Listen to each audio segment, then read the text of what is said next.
Well, hey, kids, dreamers, and jammers, welcome back to the Park Streamers Hangout. And we have another fantastic show for you this evening. We've got another incredible guest that is going to wow you as always. Before that, let me introduce my co-host. We've got Barry Place 28 and Cordy in California.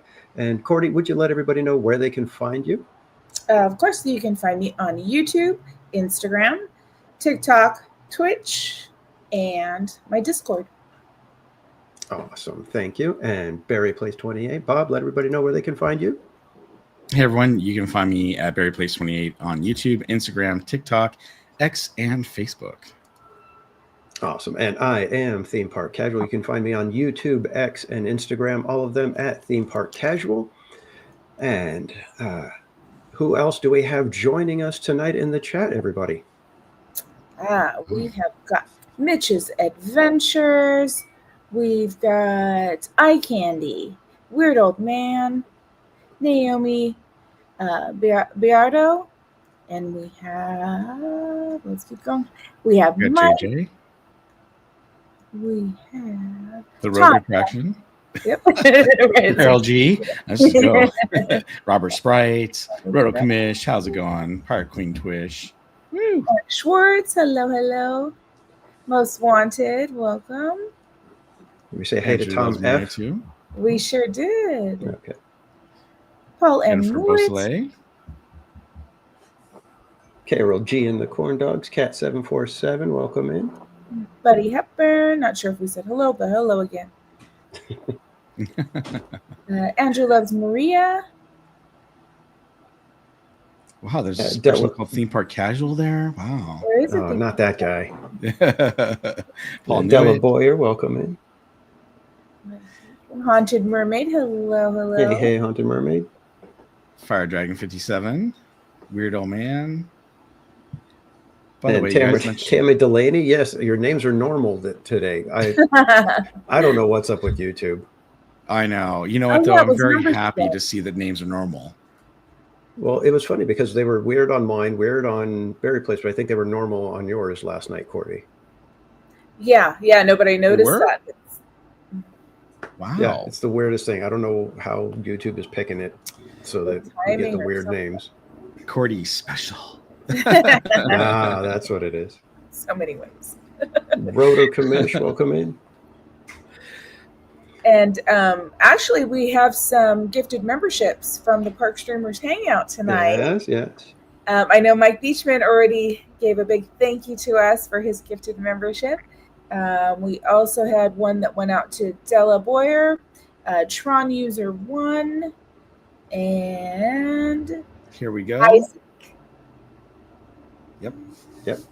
So congrats everybody on getting those memberships.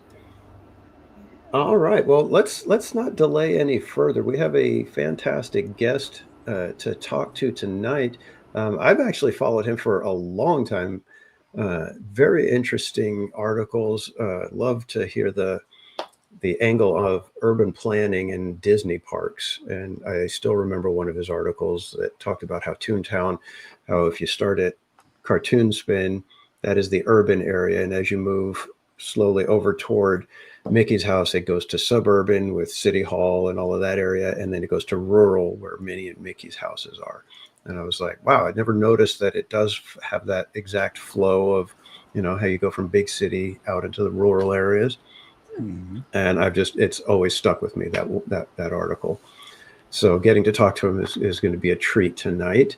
But who would like to read his bio for me? I can definitely do that. All right. So tonight we have Sam Gennawey, who has worn many hats over the years, from record store owner to president of an independent record label to a promotion executive at a major label. He later channeled his passion into urban planning, becoming a planning historian and public participation expert. His fascination with Disney and Universal theme parks and background in urban design inspired him to author 4 acclaimed books: Walt and the Promise of Progress City, The Disneyland Story, The Unofficial Guide to the Evolution of Walt Disney's Dream, Universal versus Disney, The Unofficial Guide to American Theme Parks' Greatest Rivalry, J-Bangs, How J. Stein, MCA, and Universal Invented the Modern Theme Park and Beat Disney at its own game. Most recently, Gennawey embraced a radically different path, choosing to live nomadically in his van. Darlene, I love that he named his van, as he travels across the U.S. visiting National Park Service sites. His adventures and reflections are chronicled in Sacred Landscapes, One Van Lifer's 6-year, 175,000-mile National Park journey. All right. So, ladies and gentlemen, please welcome Sam Gennawey. Hello. Greetings from Sequoia National Park. Awesome. Welcome, Sam. Thank you so much for joining us tonight. Like I said, this is going to be a treat for me. I've followed you for several years now, so just getting the chance to talk to you is going to be really fun. I'm excited to be here. Thank you. Awesome. So let's go ahead and we'll just dive right in. We'll start off with a quick question to give everybody a little bit of background on you. You've had such a diverse career, from music and record labels to urban planning, and eventually writing about Disney and Universal theme parks. How did that journey lead you into becoming one of the most respected theme park historians? Well, quite honestly, in my particular brain, it all blurs together. It's all the same thing. Music is frozen architecture. Disney created architecture of reassurance. The National Park Service weirdly uses a lot of the same design DNA, and that's why the national parks are so popular, I think, well, too. So it's just been a very long career. As professionally as an urban planner, the question was, while doing community workshops in Southern California, everybody wanted to live in a Disneyland. So I wanted to figure out intellectually what's the difference between a theme park and the real world. And that's where the part of the journey began.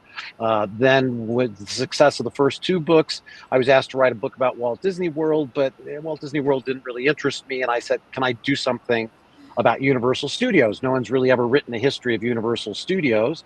So I was privileged to do that. And then there is a Walt of the Universal Studios, a guy named Jay Stein.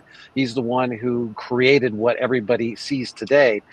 And Jay Stein called me up one day after a year not doing any interviews and said, come over my house. I want to tell you the true story about Universal Studios.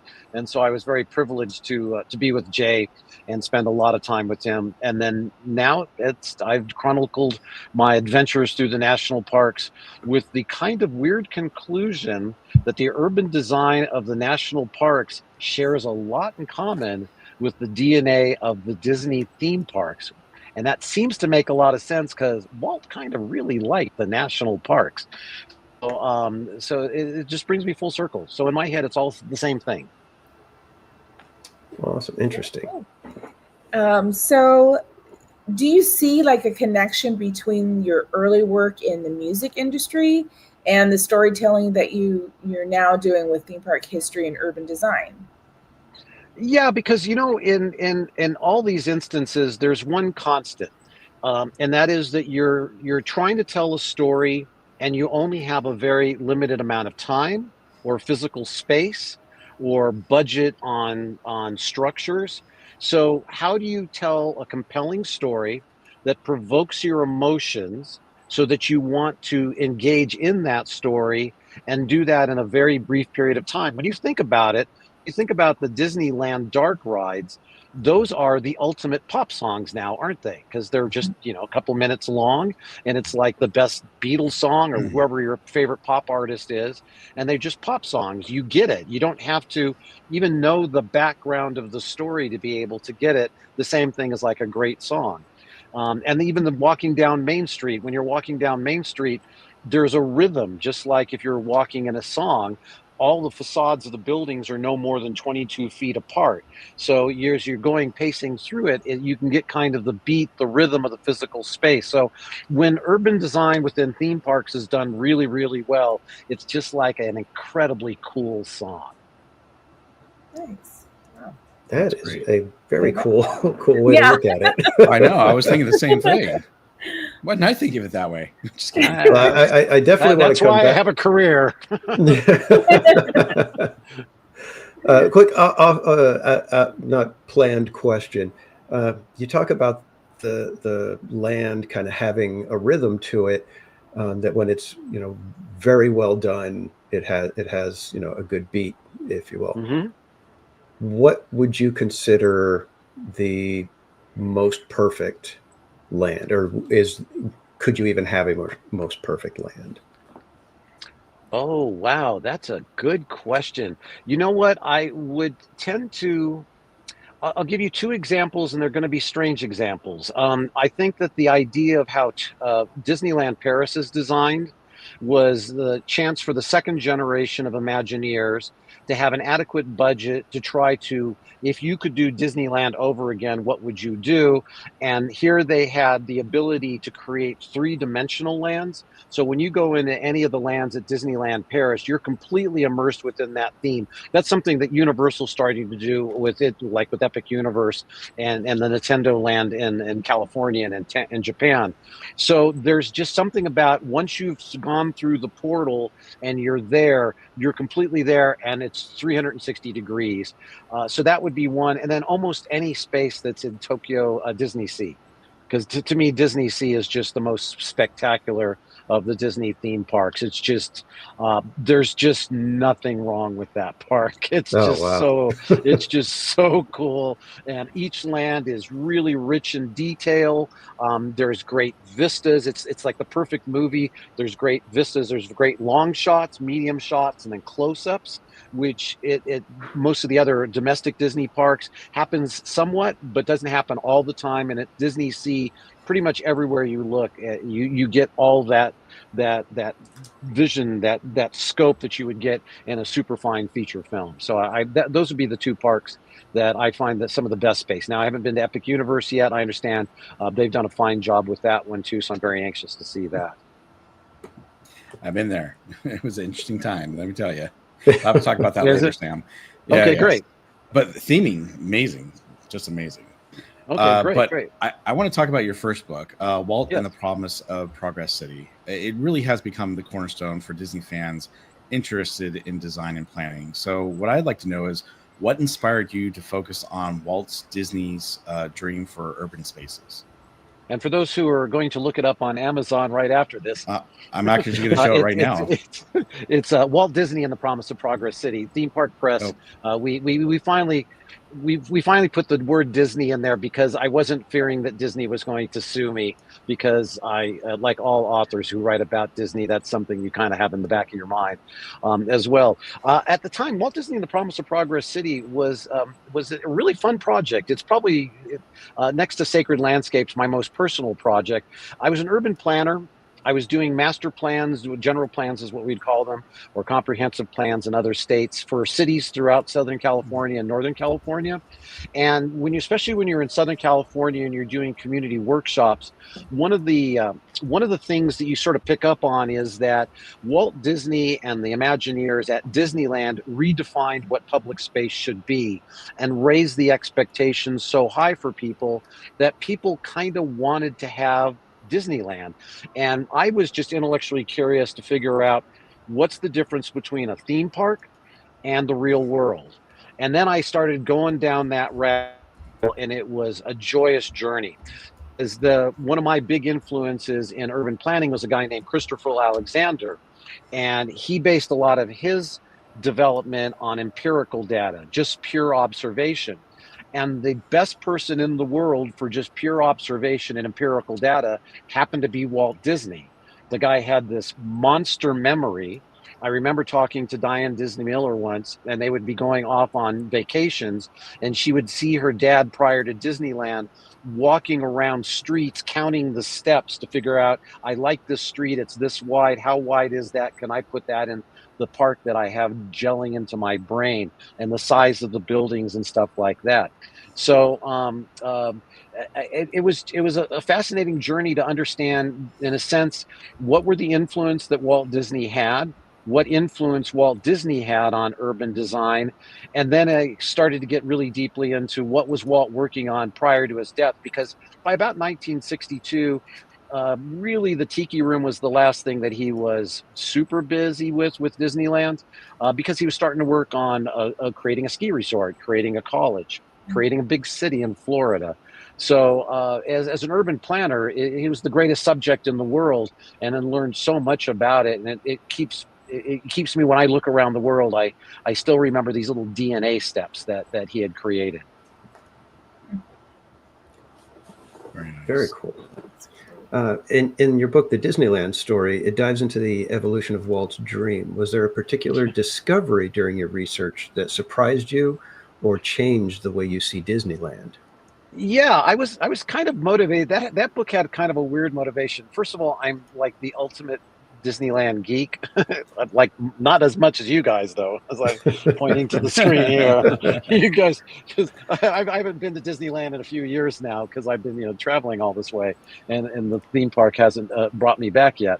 The Disneyland Story was a fascinating project. What kind of inspired it was kind of inspired by the lawsuit from some authors who were suing Disney for the storyline that was going to be for one of the Pirates of the Caribbean movie.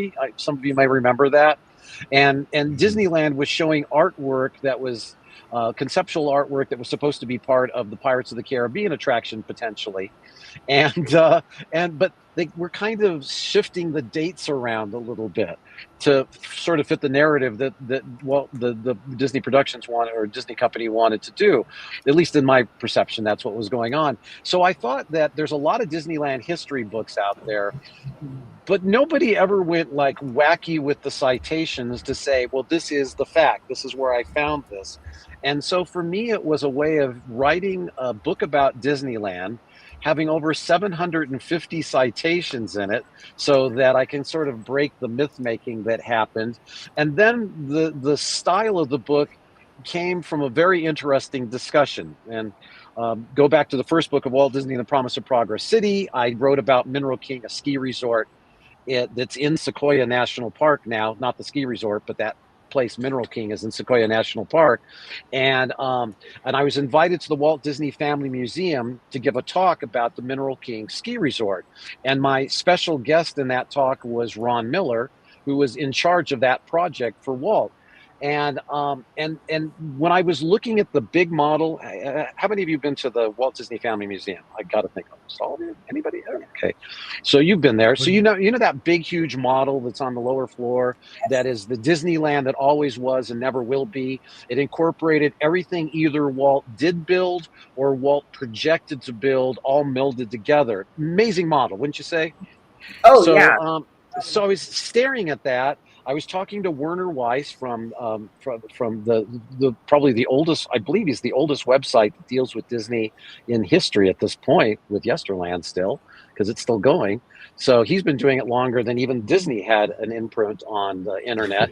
And I was talking with him about it. And then I went to lunch with Diane and Ron prior to the talk, and we were, oddly enough, we were having Walt's chili. I remember that we were sitting there having, she goes, do you like the chili? And I'm going, oh, I love chili. And let's go have chili upstairs.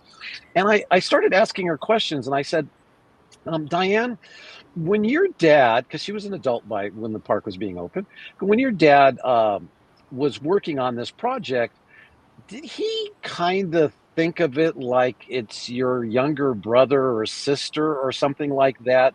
More like it was a sibling than a place, and his approach. And she goes, "Oh yeah, because we were all old enough that we didn't have to do everything that he said." And he couldn't change us anymore because we had been fully formed by this time, and he wanted to do a park because it gave him something he could change. He could do something, he could try it, and if it worked, great, and if it didn't work, he can go ahead and change it. So it's why he wanted to do it, because with movies, he got frustrated because a movie, you inevitably have to say it's done. It has to be done on a particular date so that it can meet whatever a schedule is. And he wanted to try to create an entertainment form where he could constantly keep remolding it. And there's like stories where there was a tree that was planted here, Walt came by, and then they had to move it a foot over. But to Walt, that one extra foot moving over was where it really had to be. And the Imagineers picked up on this details, that the details really do matter. So that was what that project was to try to get down in the most comprehensive form possible the history of Disneyland as a story.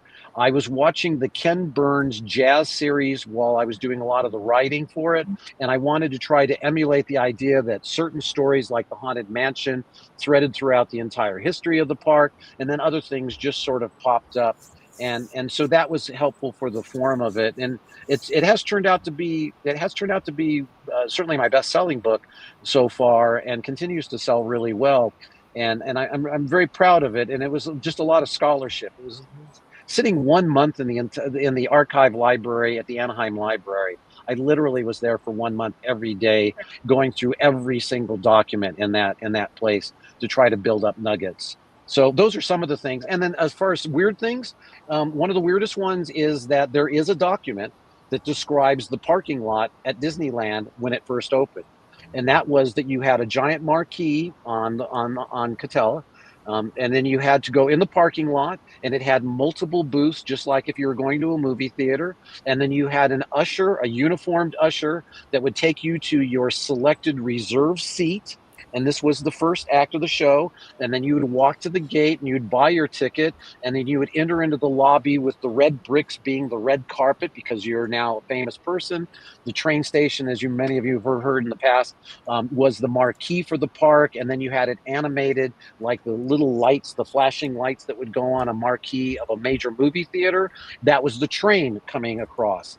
And then it told you to come on through. And then the curtain opening is when you walk in the side tunnels, where there's a cross dissolve that's just deep enough and just wide enough that when you enter the tunnel, you can't see Main Street. You have to get at least halfway through, and then that like one piece of film laid over another piece of film happens. You get the reveal of Main Street. But one thing that you don't see when you go through the tunnels is you don't see the castle. You have to actually enter that land properly, be completely immersed on all three sides of it, and then you have to ask yourself, why is there a old medieval castle at the end of this 1890s street? I've got to go check that out. And that was called the weenie. That would be the beckoning hand that dragged you through Main Street and then helped you to get onto your various adventures. So I love this sequence of storytelling based on theatrical presentations and theaters themselves. And the fact that this is all written down. This wasn't just, somebody making this stuff up like me and, fanboys and stuff like that. But this was part of the production code for building that particular park. Wow, it's crazy. It's for me, it's one of those things where it's like, I thought a lot of it, yes, there's that skill that's involved, and these guys knew what they were doing. But to hear, that this was all written down, it's like I felt that there was a lot of it that was just intuitive from them. That it wasn't necessarily, a 100% conscious decision of this is exactly why we're doing this. It's just, this feels right, and let's do it like this kind of thing. Yeah, there's certainly a thread of let's try this and experimenting going on, and also the fact, and I think this was one of the most complicated parts of it, was to it's easy to build a back lot, and many of the original Imagineers were set designers for 20th Century Fox, and they were all getting fired because the Cleopatra movie was costing too much money, and the back lot at 20th Century Fox, which is now Century City, had a river, it had a paddle wheeler, it had a main street, it had most of the components that were in Disneyland. So Walt was hiring these guys, and the struggle was that you kind of build a back lot, but you had to build a building that dealt with earthquakes and had to be a substantial building, and you had to do it within a pretty short little budget. So how do you bring all those threads together? So they did have to sort of think through things, and one of the ways they did it is certainly the great artwork that you see, the Imagineering's artwork, or in this case Wed's artwork. So there was a lot of that, but the one secret that I think happened was that Walt said once that his artists are so good they could lie with their drawings, so let's build a model. And they built models for everything, and that really helped because you can squint down and you can get in and feel like you're part of what's there. And a lot of that detail work prior to the fabrication was done using these models, and there's some examples of the models still exist, and anybody, if you go on the internet, you can see a lot of photos of it. They were able to make the mistakes in the model so that by the time they were building it in real time, they could fix those mistakes. Very cool. We could just talk about that the whole time. No kidding. Like I said, this was a rabbit hole that's now taken me through 5 books. So I'm with you. Look at, I used to have black hair and used to have a black beard when this started. So it's terrifying at times. Well, speaking of, the books that you've written, I know the next one was still had Disney involved, but I know you had mentioned something about Epcot, right? Like, it really wasn't, something that was of interest, right, to write about. So you thought of something very unique with. It was about Walt Disney World, the concept of Walt Disney World, because Walt Disney World to me was it was the sequel. Basically, Magic Kingdom is taking Disneyland and running it through a computer and putting out how many visitors that you were going to have. That means the sidewalk had to be this big, whereas Disneyland was basically ripped out of Walt's head from all the tourism that he was doing. That's why the streets are narrower. It was I had to keep it fresh, and so that's why the shift towards Universal. Plus, no one else had really ever written a history book about Universal Studios either, so it was a new market. Yeah, that's good. So this one, it's Universal versus Disney. And so you chronicled like one of the greatest rivalries in entertainment history. Yes. What do you think makes that rivalry so fascinating? And does one side get urban design better than the other? No, you know what? That one came out to being a study of the DNA between the two companies. The Disney and Universal, for many, many years, were really quite compatible. There was first of all, Walt Disney's, one of his best buddies was Jules Stein, who was the guy that ran MCA, who owned MCA. And they went way back into the old Hollywood days and stuff like that. And there's some stories that go along with that, but I wouldn't get into in this moment.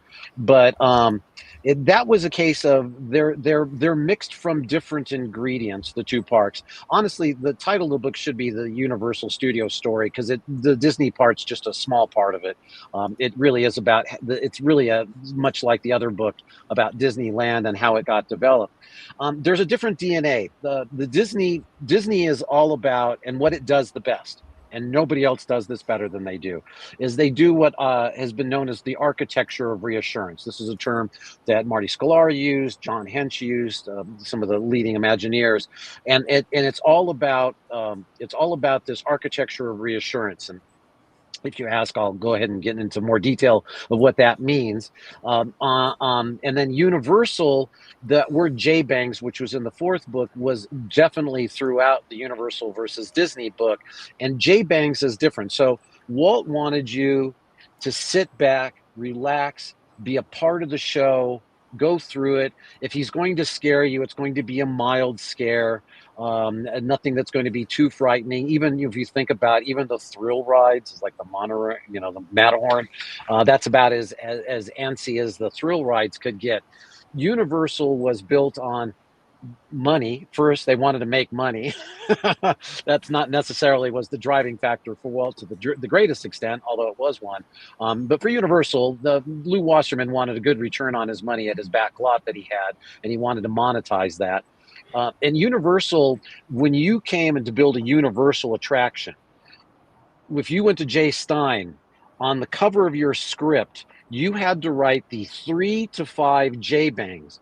A J-bang being identified as the climatic moment in a show. So if a movie, if it's like a symphony where there's the soft parts and then the big bangs, these are the big bangs. These are those moments. So you had to list the 3 to 5 on the top of the script. If you didn't do that, he'd just throw your script away and you're never going to get your ride built.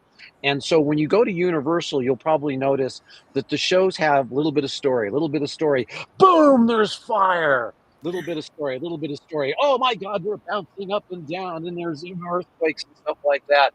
And they would go in a sequence, they would, and by the time you get to the final one, everybody's cheering and going, "Oh yes, we've been saved from the Terminator," and all that kind of stuff.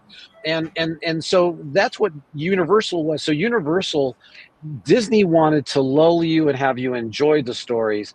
Universal wanted to put the story right in your face.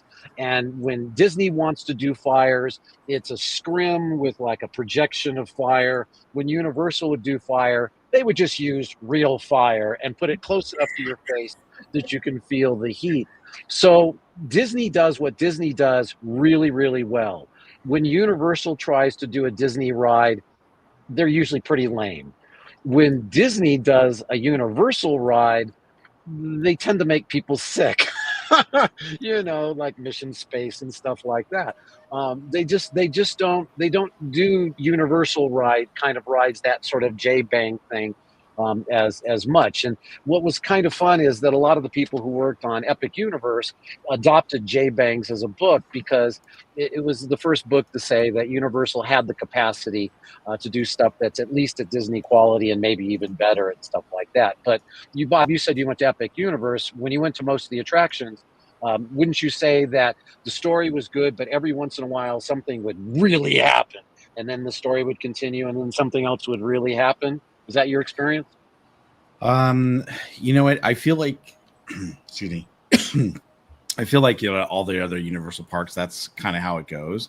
But with Epic Universe, I thought they did a much better job of telling the story and actually getting that across compared to the other theme parks. So I think they've actually made it a little bit more of a change. So, and hopefully you'll notice that too when you go in there. But it's still, there's a couple things, but I mean, to think about storyline too. I mean, they've got that brand new The Untrainable Dragon show that's just amazing, and they communicate it very well. And it's so amazing that I was like, wow, I can't believe Disney hasn't done something like this. They do some amazing shows, obviously, at the parks, but Universal really took that to heart for Epic Universe. So I personally love all the lands and all the rides, and they've done a great job of communicating that. But there's some that are just kind of like, oh, hey, that's cool. What was the storyline? Oh, okay, got it. So, and that was always Universal.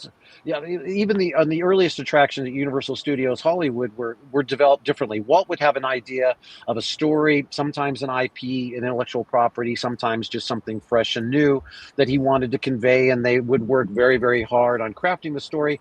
And to Disney's credit, it wasn't always the story in a linear sense when we think story. It was a story in emotion. So they wanted to paint the one emotion you should really feel, or two emotions you should really feel, and that story has to support so that you're either crying by the end of the ride because it's so sweet, or you're going that kind of thing.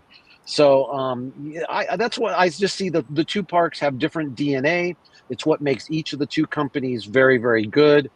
It also makes it so that neither of the companies needs to necessarily be the big dominant company, because they're they're two wonderful books that are on the shelf that you can go pull off and stuff like that. So that's what was the real genesis of the Universal. Actually, that was the real outcome. I didn't realize there was a thing called J-Bangs until I learned about it through that first book. And then, of course, you're showing now the other Universal book, J Banks. This one was a real fun project. Sounds like it. Well, you know what? I wanted to talk about, you have something that's really cool. It's upcoming. You're going to be giving a Smithsonian Associates talk on August 20th, 2025. Yes. So this coming Wednesday, about Disney's design DNA, based on your Walt Disney and the Promise of Progress City. Can you give us a little preview of what attendees can expect from this talk that you're going to have on Wednesday? Certainly. I'm honored to be doing a talk for the Smithsonian Institute. It's pretty cool. So I'm really pleased with it. What I've done is I did a talk a little over a decade ago on behalf of Walt Disney Imagineering. They invited me to come in and talk about Walt Disney and the Promise of Progress City. And I've updated that presentation. But what it really is it's when I was talking about that architecture of reassurance, removal of visual contradictions, the berm, the weenies, all this kind of stuff. That's what this talk is going to be. It's going to be the 8 things that define the Disney DNA, how they came about, why they came about, what you can expect with it. It gives you this sort of insider's key to the design of the parks, so that by the time you learn these 8 different principles, you'll find that you'll never look at the park the same way again. All that weird stuff I was talking about at the beginning of this conversation, it's part of those 8 things that I had learned about how Disney does its design. And then going beyond that, I became utterly fascinated by the stuff that Walt was trying to do prior to his death. And he was going to create a ski resort in Mineral King, which is now part of Sequoia National Park. He was going to build an arts college that represented the energy and the cross-fertilization of talents that was at the Hyperion Studio. And that was a project that actually came out the way Walt wanted it to. It became Cal Arts, California Institute of the Arts.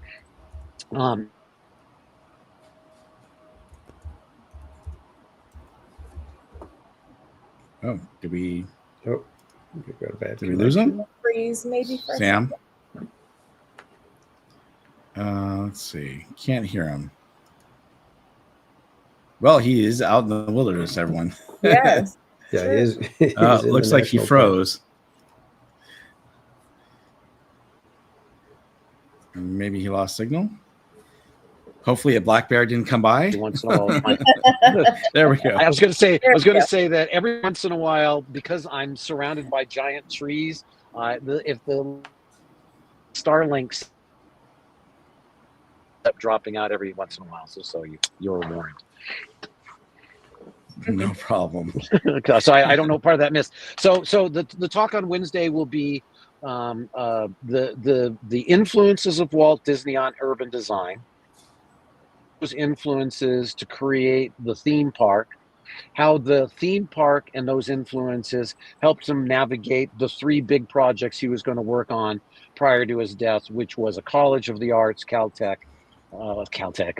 Arts. It's actually named after Caltech. That was what they're trying to do. The Epcot, the city that's now an acronym, not the theme park with just the removal of the periods, and Mineral King Ski Resort, which would have done to ski resorts and outdoor recreation areas the same thing that Disneyland did to amusement parks. It would have been absolutely the most spectacular outdoor adventure you could ever go on, and I'm very happy it didn't get built. All right, because it was in a spectacular location that deserves to be pure as it is right now. Gotcha. I was just going to ask why are you glad it didn't get built? But yeah. That makes sense.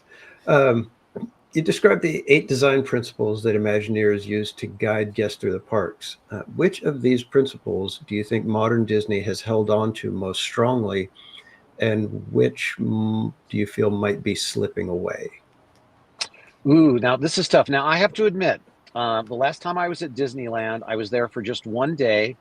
I think it was 5 years ago. I was giving a speech at the American Planning Association in Anaheim, and I asked if they would just buy me a ticket to go to the park, because quite honestly, I can't get myself to spend that much money to go back to Disneyland. So I wanted to take advantage of the free ticket because it's expensive. I'm sorry.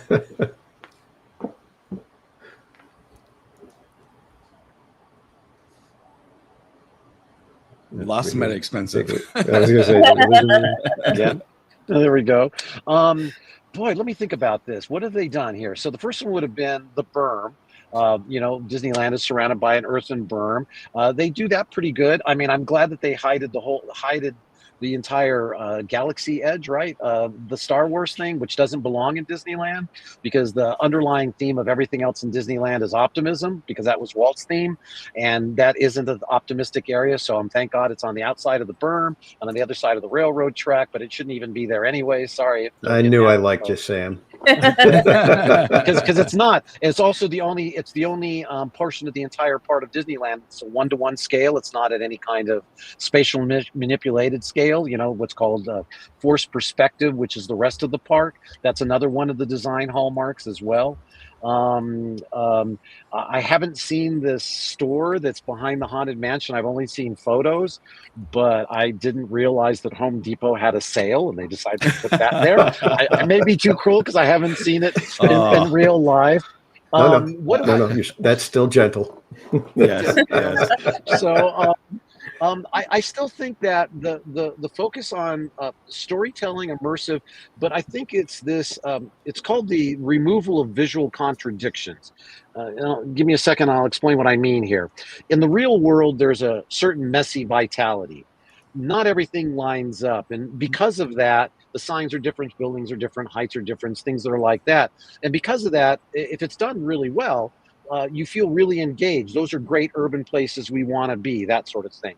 If there's too much of this messy vitality, the environment feels very, very oppressive. And you feel very nervous and scared, and those are bad places. You don't really want to go to those places. In the theme park, the idea is to remove all the visual contradictions. Anything that doesn't line up with the either explicit or implicit story of that land. That includes materials, doorknobs, windows, all this kind of stuff. If you remove all the visual contradictions, what happens to the human brain is your lizard brain starts to relax. You're not there all about survival, and because you're now more relaxed, the story that's surrounding you seeps into you and goes straight to the heart. A good example of that is how many guys, what's the lobster? When I see people wearing the lobster hats, Dad buys the lobster hat, or like the goofy hat with the big ears and stuff like that, and he wears it all day long while he's in the park. The moment he leaves the park, he takes it off his head, because then that messy vitality makes him feel uncomfortable. But within the park, hell, I'll wear a top hat with big giant dog ears. That would be just fine. I feel comfortable wearing that sort of thing. And I think that this removal of visual contradictions is still something that Disney excels at. Maybe still does it better than Universal, because Universal, every once in a while, you see a back wall or something that's like that. And I haven't been to the parks in the last few years. So once again, you might be able to point out examples of where that fails. But I think that's still something that's really deep in their DNA, much to their credit. Okay, I just want to set you let me know. I want to set something straight here. So, Sam, I had to wear a glitter hat for the chalk walk that we just did. Everyone's comparing wearing the goofy hat to Bob wearing the glitter hat, and that is not the same analogy. So, I'd appreciate the glitter stuff. Sam, I love your analogy, Sam, not the glitter hat one. Okay. Oh, you guys got to send me a photo of this. That would be great. I was going to say, don't you have it right there, Bob, to put on? Yeah. No, I don't. No, actually, I put it back in the garage until. By the way, our winner has not gotten back to me. We actually, Sam, just so you know, for charity, I wore the hat the whole entire chalk walk, and then we signed it, me, Theme Park Casual, and Cordy, and then we raffled it off, and we made an extra $500 trying to raise money for chalk. So it's great. I'm so glad we did it. I'm not not a glitter person as much as everyone thinks I am. Yeah. Okay. And yeah, I would get attacked by a bear where I live. So, or when I'm in Aztec Ruins, all the prairie dogs that are going to be living next to me will start to collectively undermine the van and dig a hole underneath, so my van will drop into the ground. So I couldn't wear glitter there. Sorry. Yeah, there you go. And Paul, I do not wear the glitter hat everywhere. I wear a fiber optic hat is what I wear. There we go. Just want to set that straight there, people. Oh my gosh. Sorry. Where do we go from here? Okay. Well, maybe we should continue on about Walt's ambitious unfinished projects. Yes. The glitter hat. You had mentioned those, right? The unfinished projects. We're now going to take the glitter hat and we're now going to put it in a little lockbox over here. There we go. Thank you, Sam. Yes. You're welcome. Of those unfinished projects, yes, which of those do you think would have had the biggest cultural impact if Walt had lived to see it through?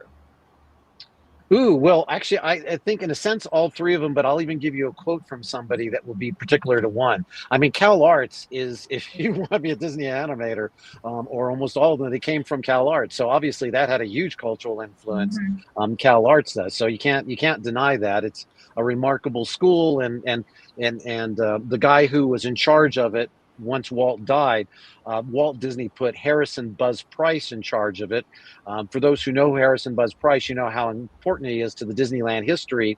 For those who don't, Harrison Buzz Price never worked for Walt Disney as an employee. He always worked as a consultant, and he worked for the Stanford Research Institute. He's the guy who found the exact location for where Disneyland is today, where Walt Disney World is today, where Tokyo Disneyland is today. Did hundreds of studies, feasibility studies for everything that Walt Disney was working on. Basically, the process is Walt would dream up an idea. He would go to Buzz Price. They would start talking money. They wanted to figure out what the revenues would be, because remember, that's the time when people paid to buy tickets. So you could try to figure out how many tickets you had to sell. And then Buzz would do that study. Walt would take the study that Buzz did. He would then run over to Roy and then tell Roy, I want to do this project, and here's the feasibility study. And then Roy would turn around and hire Buzz to do one for Roy to see if the numbers really are what Walt was wanting to do. And then if it all agreed, that's when Walt would get money to be able to build projects. So he was in charge of Cal Arts and did a bang-up job. He also told me that for the city of Epcot, I asked him, did he think it was going to be successful? Because he's the one who did the feasibility study and all the economics for the Epcot project. And he turned to me and he said, more visitors than Walt Disney World gets today immediately. He thought it would be about twice as many visitors. He thought it would have been the most visited place on Earth if they would have built Walt Disney's version of Epcot. Wow. So that would have been a big influence. And then since I'm Mr. Mountain Man and living in national parks, I have to say, and being deep in what the design of Mineral King is, imagine that you're going to go to a ski resort. And imagine it's a beautiful location like the Sequoia National Park area. And imagine that you drive up to a little town called Silver City, and they're built into the side of the mountain is a giant parking structure that's hidden in that structure. You drive, your vacation is done, because you're going to go walk over to a cog train that Bob Gurr was working on that would take you through the national park to a small village that looked like a contemporary version of Zermatt, Switzerland, with no cars on the road, all the services underneath tunnels. And then when you're ready to go have an after skiing drink, you would go to the bar, and the band on the stage would be the Country Bear Jamboree. And that's what that area would have been. And instead of taking the entire beautiful valley floor like most developers would do today, he made it so it was only a third of the valley floor, so that the rest of it could retain natural and it's in a pristine state. And since more visitors were going to go to this place in the summer than in the winter time, all of the ski lifts were hidden, so that in the summertime you didn't see these ugly ski lifts, but you could use the ski lifts to take you up to trails and bicycle trails and things that were like that, but they were going to be completely hidden. And then of course you had to go to the Sky Crown Lodge at the top of the mountain, where on one side would be the village and the other side would be the national park. And you can listen to first-class entertainment at this dinner theater that Walt wanted for all of his friends, and then just take the gondola back down to your suite at that beautiful hotel that was on the ground. So I think it was just the location. the Mineral King's a very difficult place to get to right now, and it's a very special place, and we need to sort of protect these special places. But boy, if you were ever going to build anybody out there has the money and wants to build a mountain resort, I'll show you some of the plans for Mineral King. Copy them, because they're the best. They're absolutely the best. Wow. Well, so that didn't narrow you down at all, did it now?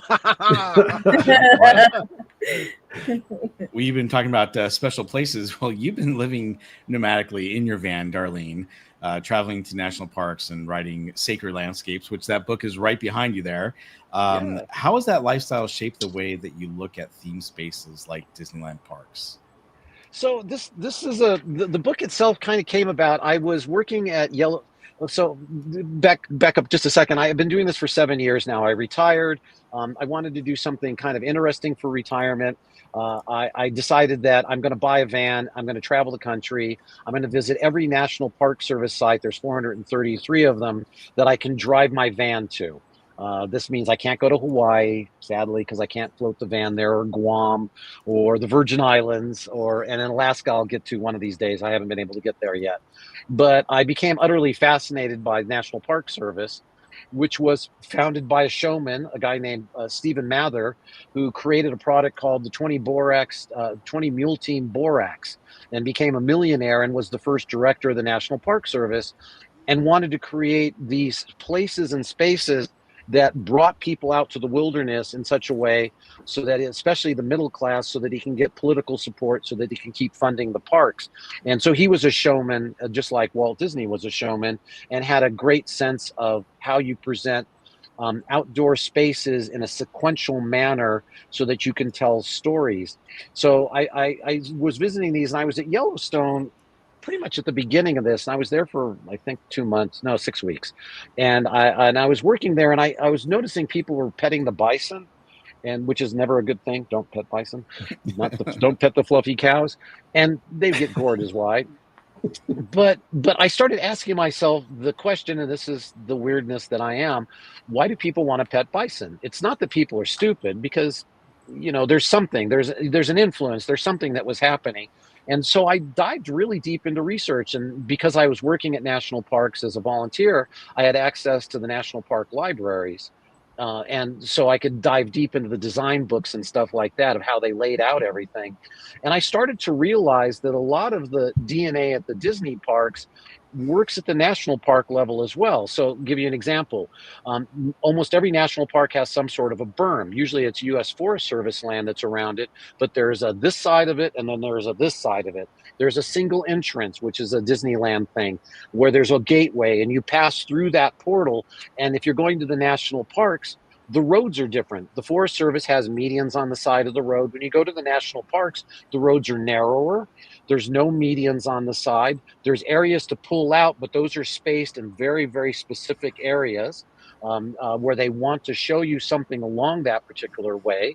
The roads don't go like normal roads, like straight to something. So let's say this lantern is Mount Rainier. Well, you don't just drive to Mount Rainier. What you do is you drive to Mount Rainier, and then you turn away. And then you get the Zen view, and then you get closer, and you get a different perspective of it. Then you come a little bit closer, and it goes, and it turns away. And all the rides, that's what they are. They're the ride tracks, is what they are in national parks. That's what the roads are designed. They're designed the same way as a dark ride goes through a theme park. The inside, like of Snow White, you're never going straight to things. You're always turning around. The roads are that way. All the buildings are fantasy buildings. They're fantasy architecture, just like at the theme parks. Everybody wears a costume. I have a uniform. I wear my national, I have to wear a couple of different hats. So here's this is my, hi, I'm Sam, your volunteer camp host people. But we all wear costumes. We have themed animals. Each of the national parks has a particular animal that they're most famous for. When you go to Yellowstone, you expect to see a bison and a bear. If you come here, a bear and maybe a deer would be kind of a cool thing, and a big ass tree, that kind of thing is what you're going to find here. And it just keeps going on and on and on. And it's the ultimate storytelling.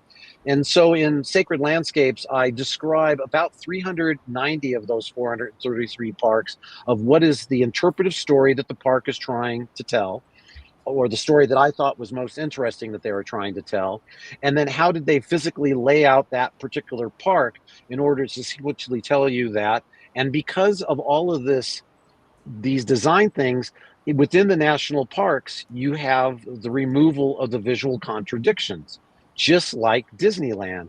And that's why you who go to national parks, when you go there, you immediately feel it. You feel this vibe, you feel the story. It's just like being in the Disney parks.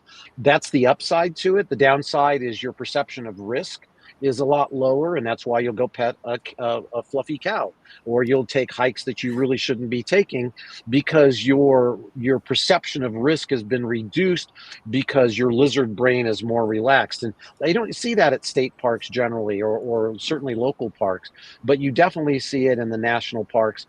And that's because one of the biggest influences on Walt as far as spatial design would have been Frederick Law Olmsted, who is the landscape architect who created Central Park.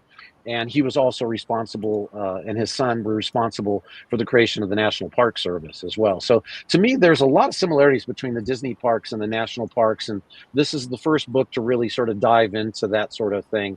And that was my big aha moment. And I think it explains why I love working in the national park so much, because it'd be like I get to live in Disneyland. You know, if you could live in Disneyland, wouldn't you? It's funny because when you and I first talked about you coming on the show, and you're talking about how you're doing this book on the national parks and how it ties into theme parks, I'm like, huh? How does that fit in? And then I started thinking, I'm like, yeah, you're right. I mean, and it's really been eye-opening for me. So I'm really happy that you actually took the time to write this book. It's really an eye-opener for everyone. It's just storytelling at its best. And really the big difference, I think, is that there's an underlying authenticity to it, which does not exist at the theme parks. I mean, when I was working at Grand Portage, what was one of the richest companies in the world in the 1790s, the largest fur trading company, and this is in Minnesota, and I was working up there, you're telling the story of how we basically discovered the continents. And you have to do it in short, sweet bursts. And when you look at a national park interpretive sign, the little kind of angled sign, and you're driving on the road, if there's a photo, the Park Service will only allow the designer to use no more than 35 words to describe what that photo means. And it's just outdoor storytelling in a sequential spaces that is just par excellence. That's only been challenged by the big two theme park companies, Universal and Disney. So that's why I love living. It's like I like doing this. I work at a different park every 2 months, and then I drive to a different one and work there for 2 months and stuff like that. It's the best retirement lifestyle I can think of. Along those lines, which one is the most Disney-like in terms of storytelling or design?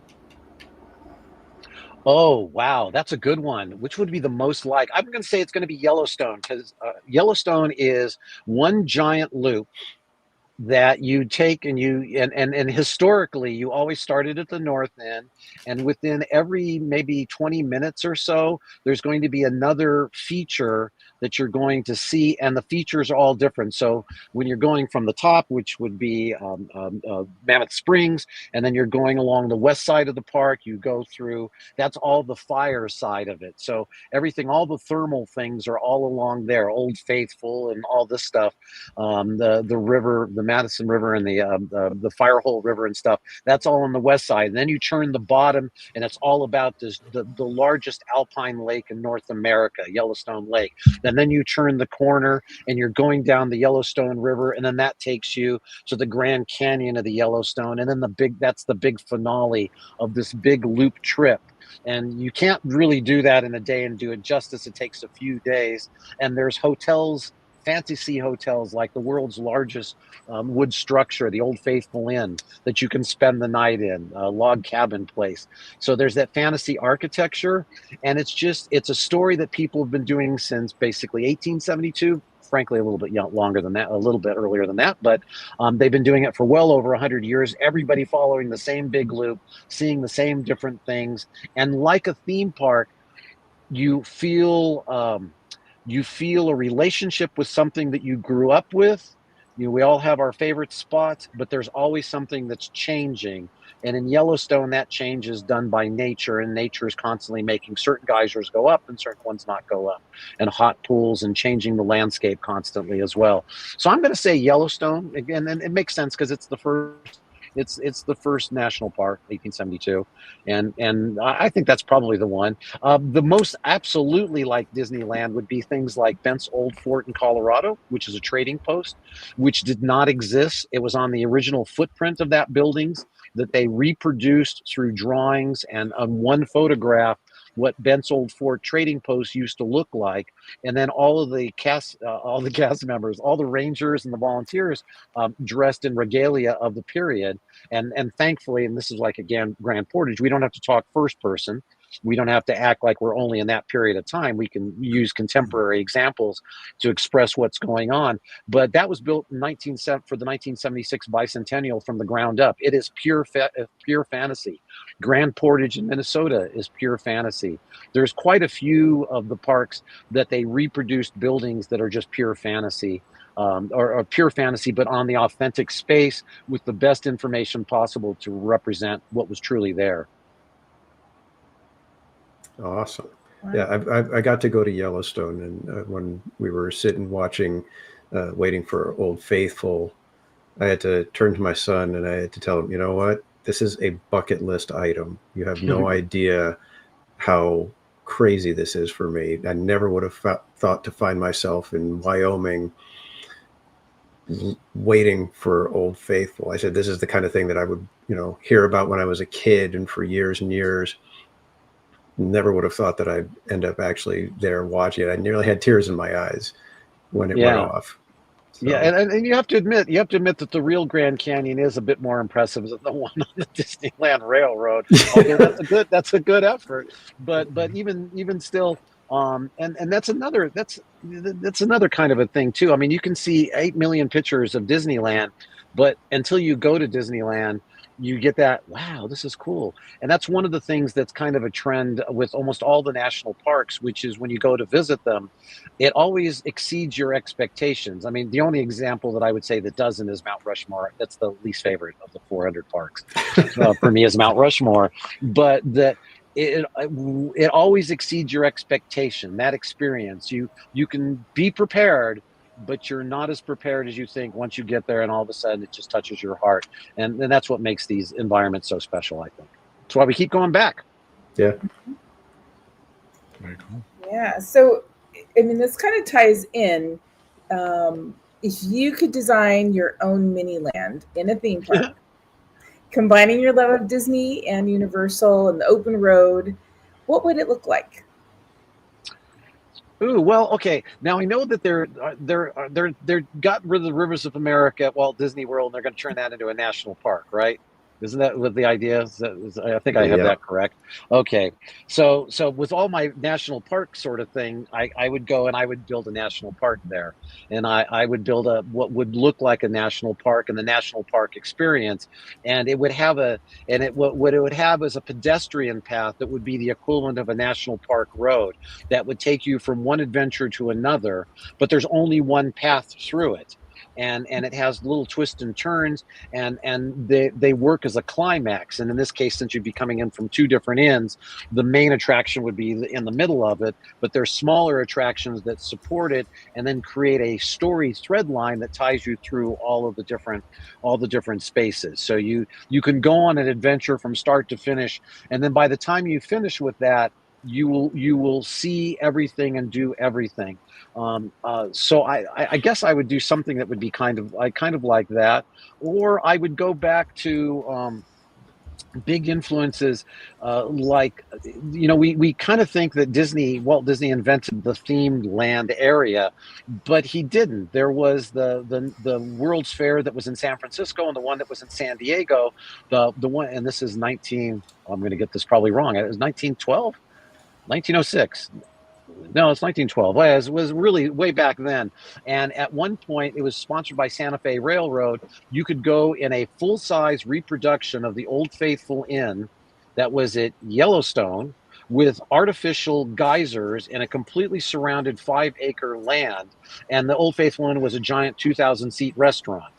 And you could go visit Yellowstone without going any further than San Francisco. So there's that kind of thing. So I think that's probably where my head is. But I would do something. The biggest thing I would do different, and it's something I'm not sure that either company can do these days, is to do something that's not an intellectual property, an IP. Everything today has to have some sort of a tie-in to another intellectual property, and I would love to see them have the challenge of just creating something fresh and original and different that wasn't tied to it. And maybe it can sponsor a movie later on. It's like the Country Bear Jamboree became a movie, maybe something like that. But I think that would really challenge any kind of a theme park designer of creating a fresh story and telling that story and not relying on the familiarity of a story from some other source. And that's probably why I don't work in the theme park industry. Well, we have one more question, and then we're going to get to some Q&A. So everyone, if you haven't had a chance to put a question in the chat for Sam, please do so, because we're going to get to that next. But Sam, I think everyone in the chat, including myself and Danny and Corey, would like to know, what are your thoughts on the Rivers of America going away at Walt Disney World? Okay, so I have two approaches to this.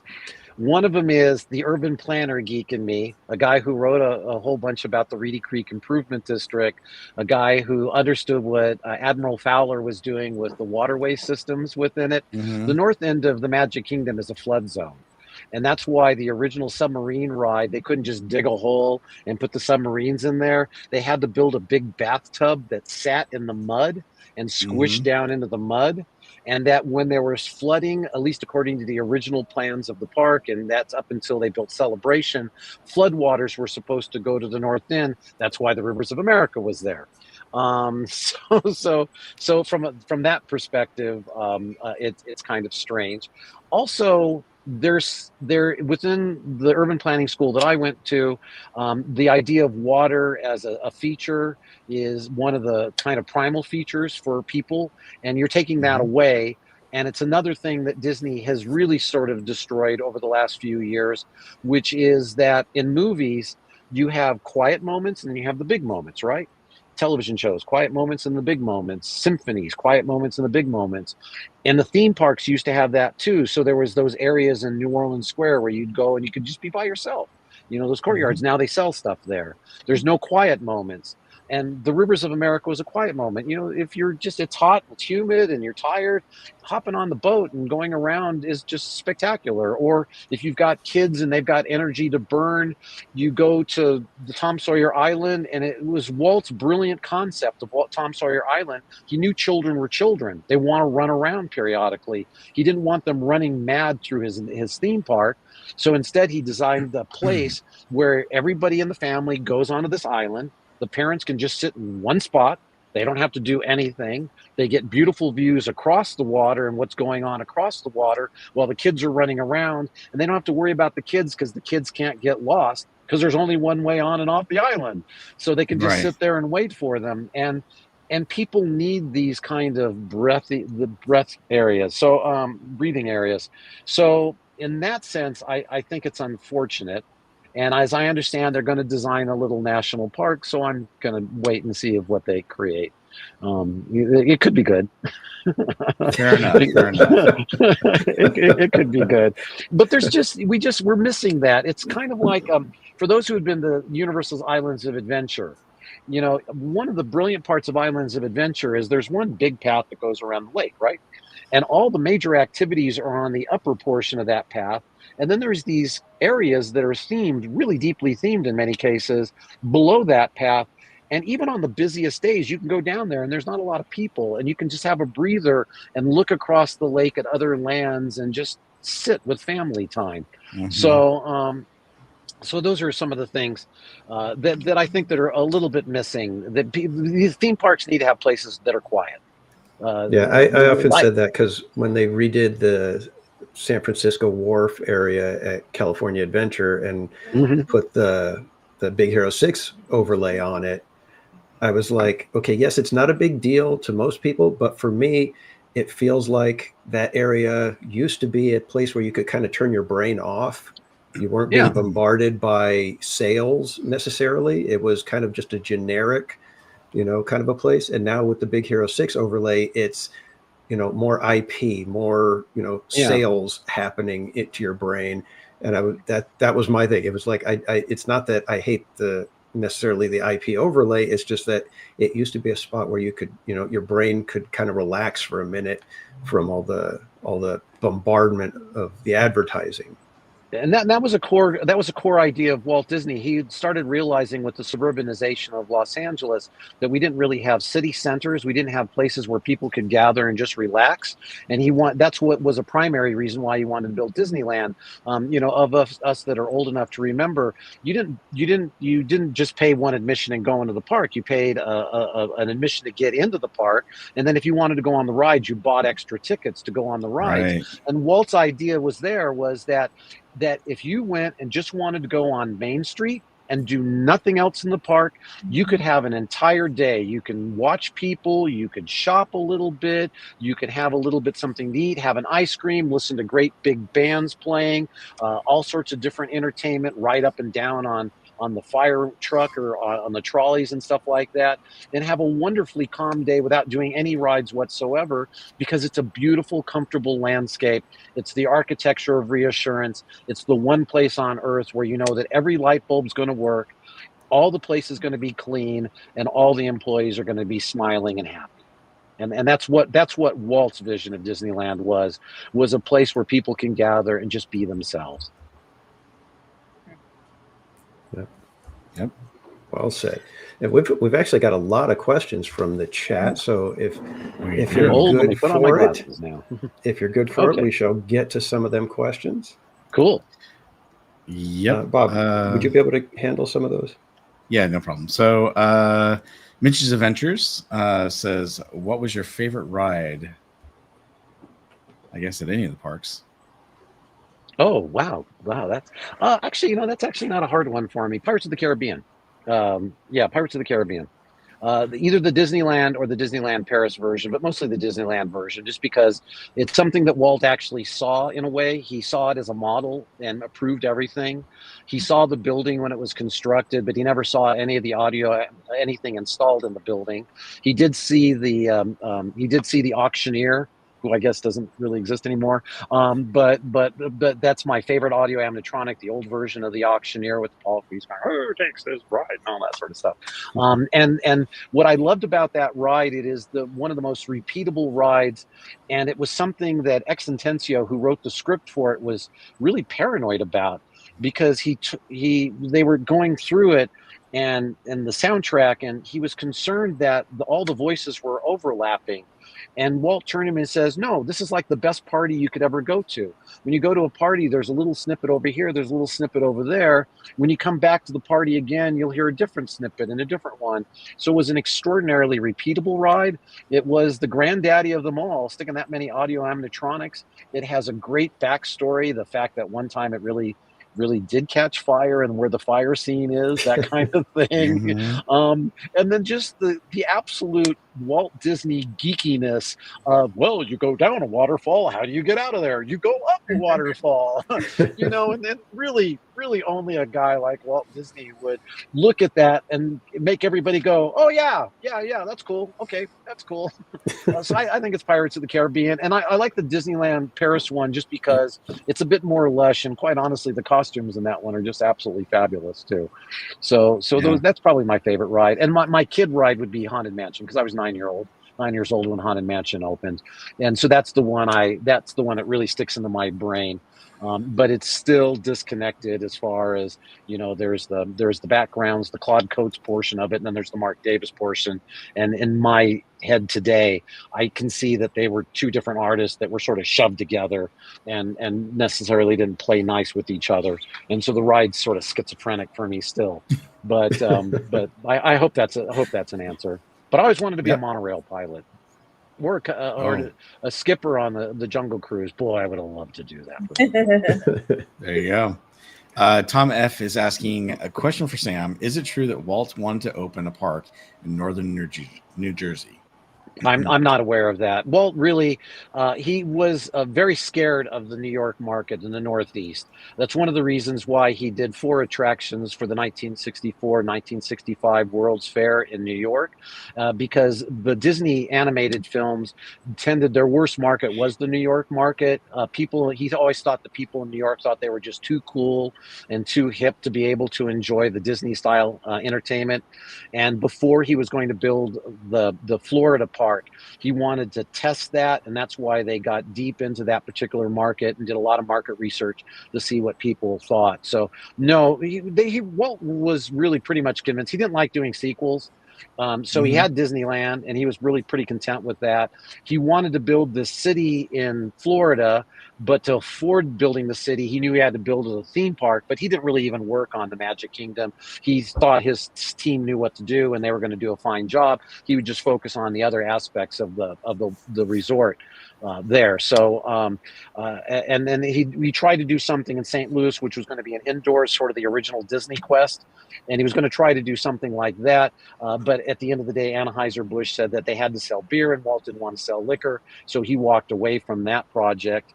And he wasn't working on other projects that were outside. I mean, he did own a bowling alley in Colorado, but that was mostly because it was attached to a hotel, and they were using that as the training ground for the hotels at Walt Disney World. And those hotels were going to be run by the Curry people, who were the people who did the campgrounds in Yosemite. Like I said, he loved national parks. So I hope that answered your question. So Paul would like to know what you think of the Walt Disney animatronic figure at the park. I knew somebody was going to ask this. I haven't seen it. I've only seen pictures. I've only seen videos, and I don't want to judge any kind of judge any kind of theatrical place from the 2 dimensions that are on television or on a computer screen. I have to experience in 3 dimensions. Does that sound like a pretty corny answer so far? That's where I agree with you, actually. So it's hard to judge. I do know that Joanna Miller and I think Diane also would have said too. They would have not. The Walt's children would never wanted to see this. Walt didn't want to see this. Marty Sklar told me that Walt told him, "You're never building a robot of me. I just want you to know that." So that's from Marty Sklar, who I think has got some credibility with regards to this sort of issue as well. Here's my big comment, and this is my cop-out comment, okay? I did see photos of the set, and on the set, if you look very carefully, I guess it would be above his right shoulder or something like that, there's a little bookshelf, and on that bookshelf, there's a book by a guy named Victor Gruen called The Heart of Our Cities. And that's the one urban planning book that Walt had on his desk when he died about urban planning. And the concept of the city of Epcot is based on that particular book.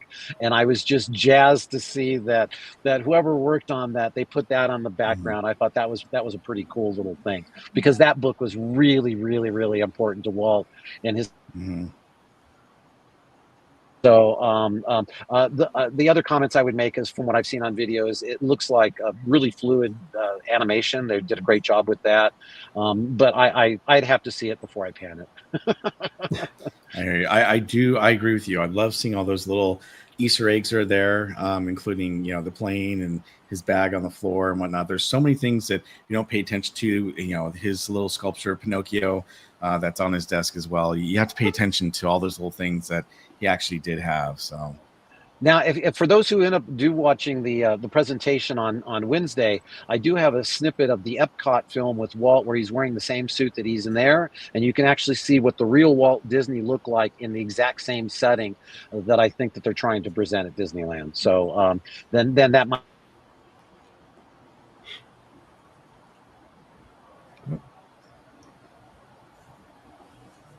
We got to pause again. 1 second, everyone.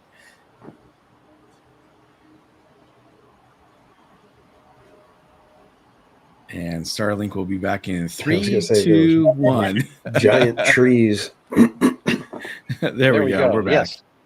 It must have been a bear. I don't know. I'm waiting for a raccoon to come through your window. No, I don't have any raccoons here. My fear of the chipmunks. Okay. The chipmunks is what I fear the most around here. Yeah.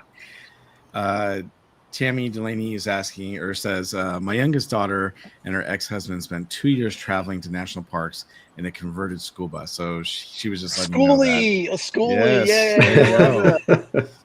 That's cool. Very cool.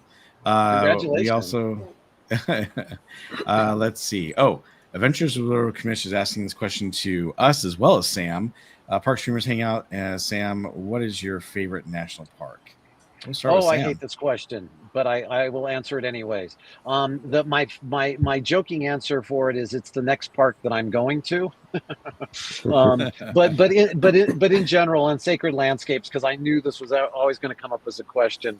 I'm really fascinated by anything that's on the Colorado Plateau. That's pretty amazing. Lose him again. Yeah, I think we lost him briefly. Cordy, what about you? What's your favorite national park? Satellites.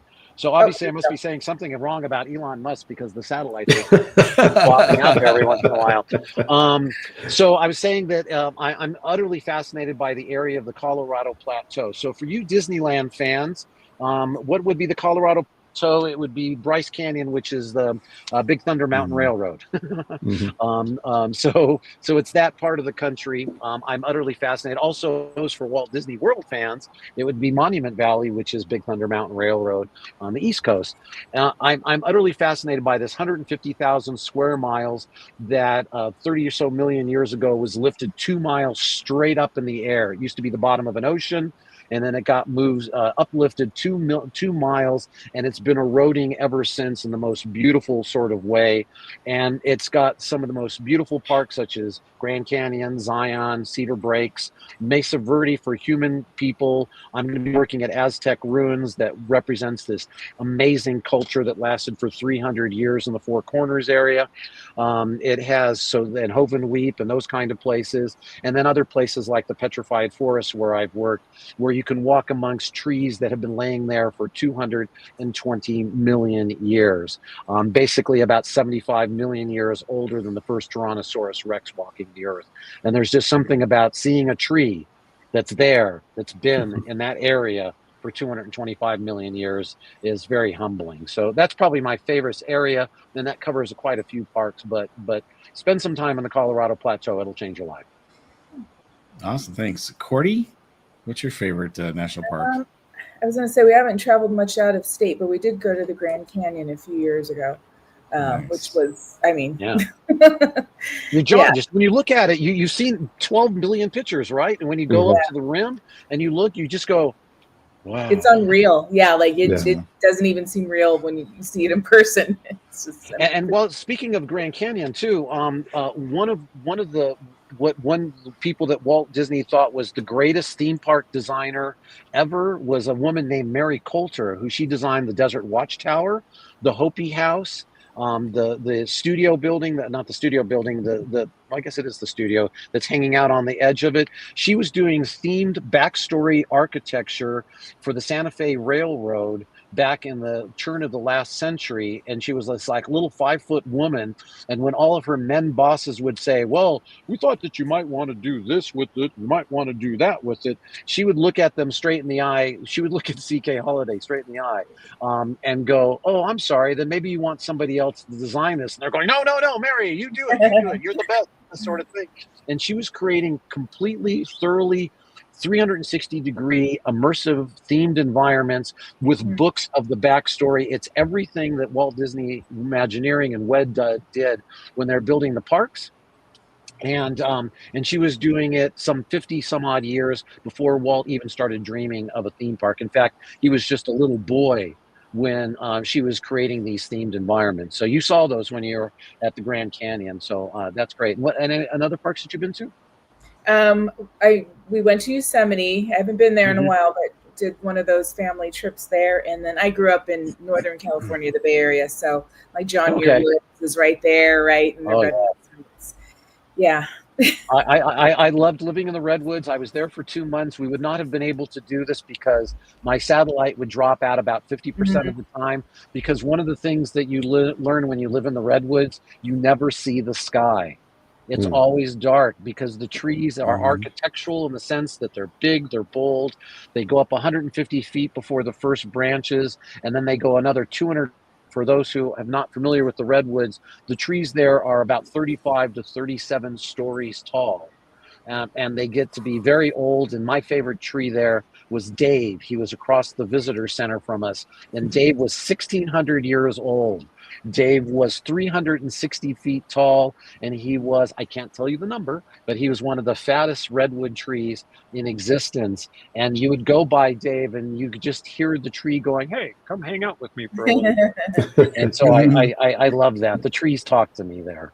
I have a tree here in Sequoia that I found that's not a named tree, so I decided to name it after a friend of mine. It's the Leslie tree, because it's both strong and brittle at the same time, and that sort of fits her personality. So so those are great places. They really are great. And Muir Woods, wonderful place. Danny, what about you? What's your favorite national park? I loved Yellowstone, just because of how vast and varied it is. It was really cool to see all the different vistas and the different landscape changes. But the one that got me was Zion. Yeah. I really wish I would have been able to get there when I was younger and could do the hikes and, get through all of the places and see, get to the very top of all the different peaks. Because that one, it's I think that of all of them, that one was the most otherworldly feeling. It was like you could feel like they could easily film a Star Wars movie there. You feel very small in Zion. Yeah. Those mountains on the Navajo Sandstone Mountains and stuff on both sides of it are really, really, really small. And what's fun is at the very bottom of Zion is the same soil that is at Petrified Forest, and buried in there are possible things. So Zion's great, and Zion is very much now a theme park. It's one of the most visited national parks. It has about 5 million visitors or so a year, and you kind of pretty much park out in front in Springdale or in the front of it, and you take trams that take you to everywhere else in the park. And then the hikes there are just crazy. I can't do it. I couldn't do Angel's Landing and be 1,500 feet drop on this side and 1,500 foot drop on this side, and then it's 3 feet wide and there's a chain.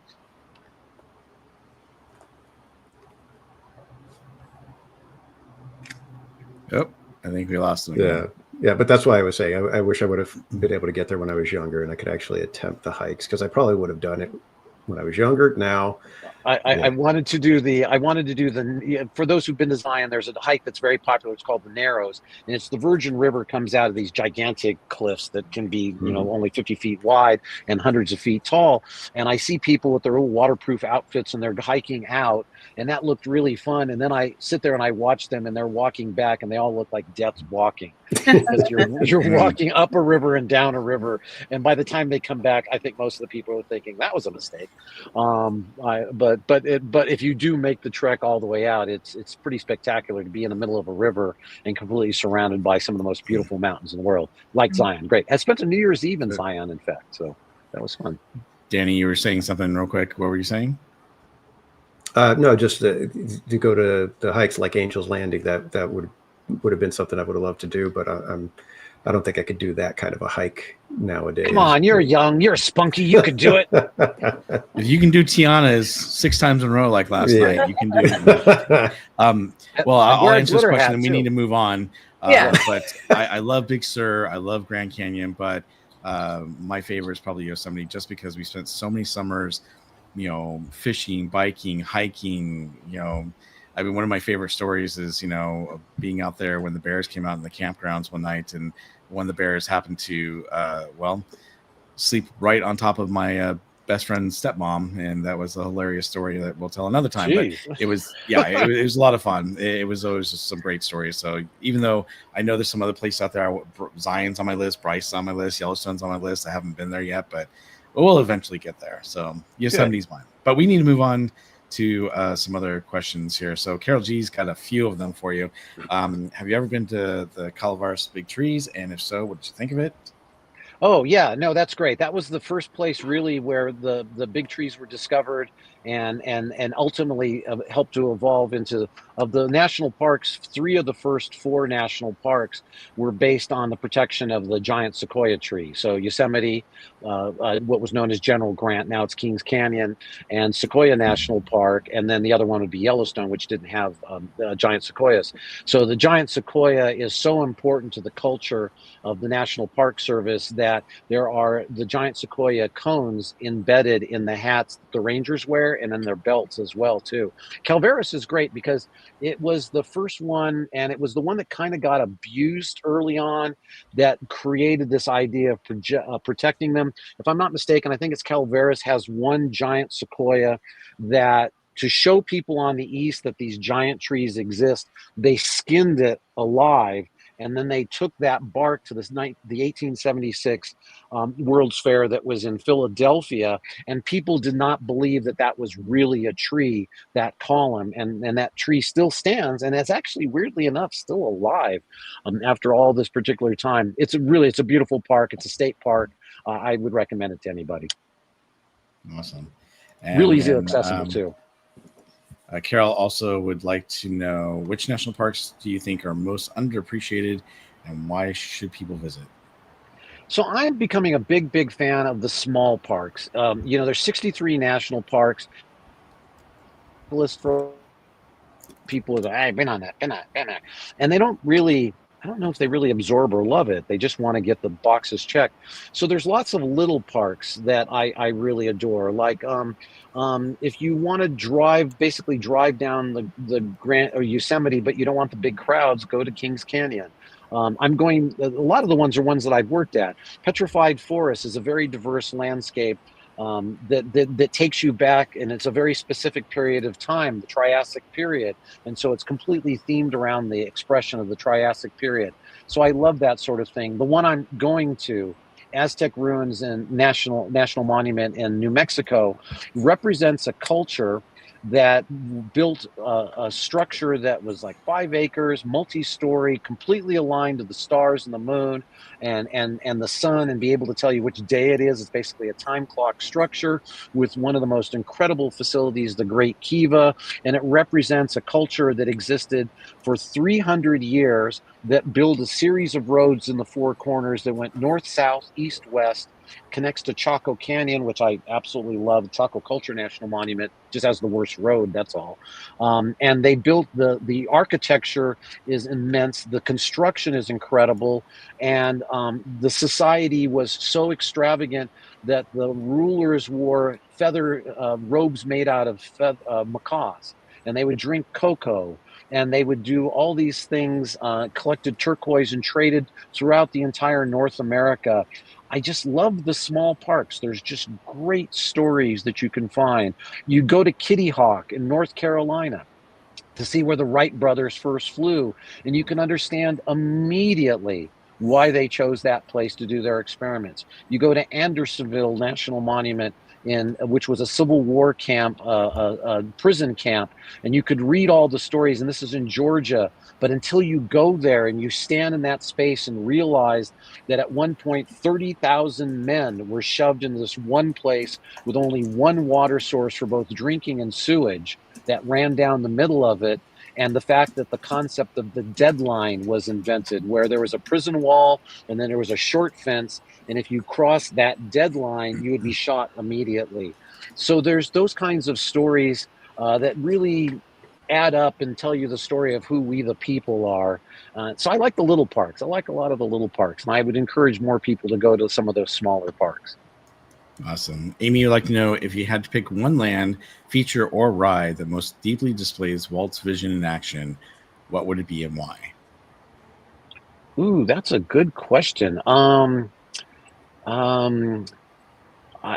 think, if you really think about it, a lot of Disneyland hasn't really changed. I mean, the Main Street's still physically the same structure. I mean, the stores changed interior wise. The stores, what they sell has certainly changed, and the color of the paintings of the facility, but the actual massing of the structures is there. He would feel very comfortable there, I think. You'd probably tell him to tone down on some of the commercial stuff, but give a couple of free spaces, that sort of thing. My favorite part of that's the porch on Main Street, which someday, if anybody is interested, I can tell you what my thoughts are on that. I think that a lot of Disneyland structurally is still pretty much the same. Ride-wise, since I'm giving this talk on Wednesday, and I kind of had been reminding myself of what I was writing about, it's the Carousel of Progress. Because Carousel of Progress was educational. It was very entertaining. It was technically extraordinarily sophisticated. It was the perfect people eater. You could sit 30,000 people a day on the Carousel of Progress. So there was never a line. In fact, that was one of the things that hurt it, because there was never a line, because people didn't realize you can shove so many bodies in the one attraction. And it had great, big, beautiful tomorrow. That's like the most optimistic song one could ever imagine. And that, I think, as his wife had said, as Lillian Disney had said, that was one of Walt's biggest things, was optimism. And so I think that the Carousel of Progress, now not the one that exists today in Florida, that's never been really updated and stuff, that's not the same one, but the one that used to be at Disneyland, I think that probably spoke to him more than anything else. But truthfully, the thing that spoke to him the most was the trains. That's the only reason that's the only reason he created Disneyland. He wanted to work with a bunch of his buddies when he thought a studio was going under, and he wanted to show Ward Kimball, who didn't sell him his train, that he could get his own train and he can put it someplace himself. So that was Walt's big thing, was the trains. All right, very good. And then we also have this next question from Paul. He says, what would Sam think Walt's Epcot would look like today if it was built in the 1960s? Oh, he'd have been mad. It wasn't anything that he envisioned at all. It became we're not going to build. Roy told the guys, we're not going to build Walt City. Walt's dead. And actually, that's literally the quote. So he decided, it was kind of like, well, we can do like a World's Fair thing. Oh, we should do like an international zone. I know, let's just put the two models together and we'll turn that into Epcot. It was nothing that he envisioned whatsoever. So he would have been very disappointed. He would have thought that his team lost their imagination for it. Now, they had to do it for practical reasons. Epcot has never been a super successful national theme park, quite honestly. That's why Universal opened up in Florida, because they thought there was an opening there. He would have been very disappointed, I think. Yeah, well, I think his question was more like, what do you think Epcot would look like today if it was actually built the way it should have been in the 1960s? Oh, well, if that's the case, you know what? Oddly enough, I would actually say it would look really, really quite cool. And I'll explain why. Mid-century modern architecture is very hip right now. And this was some of the best examples of mid-century modern architecture. So the architectural style came around, and that park would have looked like super futuristic today as it did back then. Second of all, we all have to remember Walt Disney was ultimately a Californian. He lived in California longer than he lived anyplace else. And I can say for certain that Walt hated the humidity of Florida, and the fact that the 50 acres that you would be walking around in was in an air-conditioned area. And so I think I agree with Buzz Price. I think that the project, if it was built the way that Walt wanted to envision, would be more successful than Walt Disney World is today.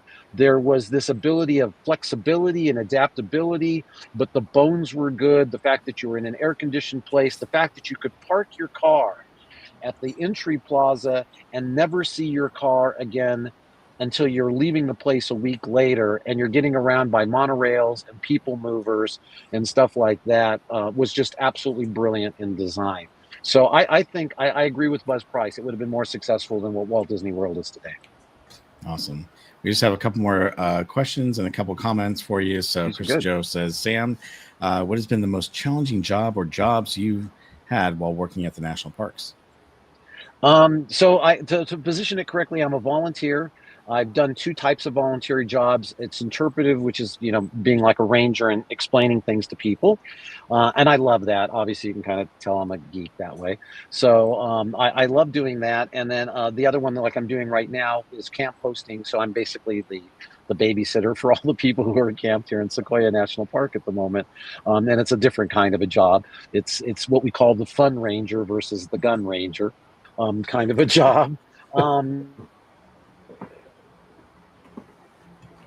The National Park Service doesn't do what they call education.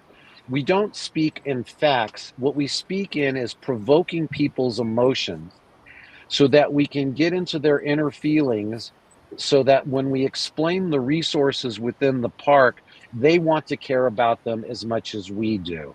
And you can't do that just by giving them facts and figures. You have to somehow or other be able to connect with them on an emotional level to make that happen.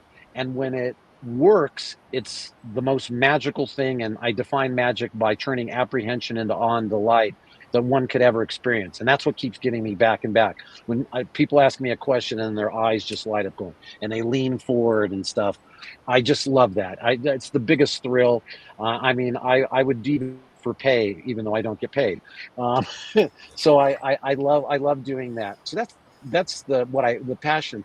The difficult part is that just society today is kind of a lot for a lot of people just getting an Instagram picture, or there's a certain sense of entitlement that visitors bring with them, and they don't really respect the landscape, and we have to deal with that. I mean, today I had to pick up people who put diapers in instead of throwing them away, put them in the bear box where you're supposed to put your food so that the bear doesn't eat it. And it's kind of like, really? Could you just not like go to the trash can that's not too far away? So I get frustrated sometimes with that, but I understand. I understand, and it's part of the thing, and hopefully you can educate people and they start to respect the place.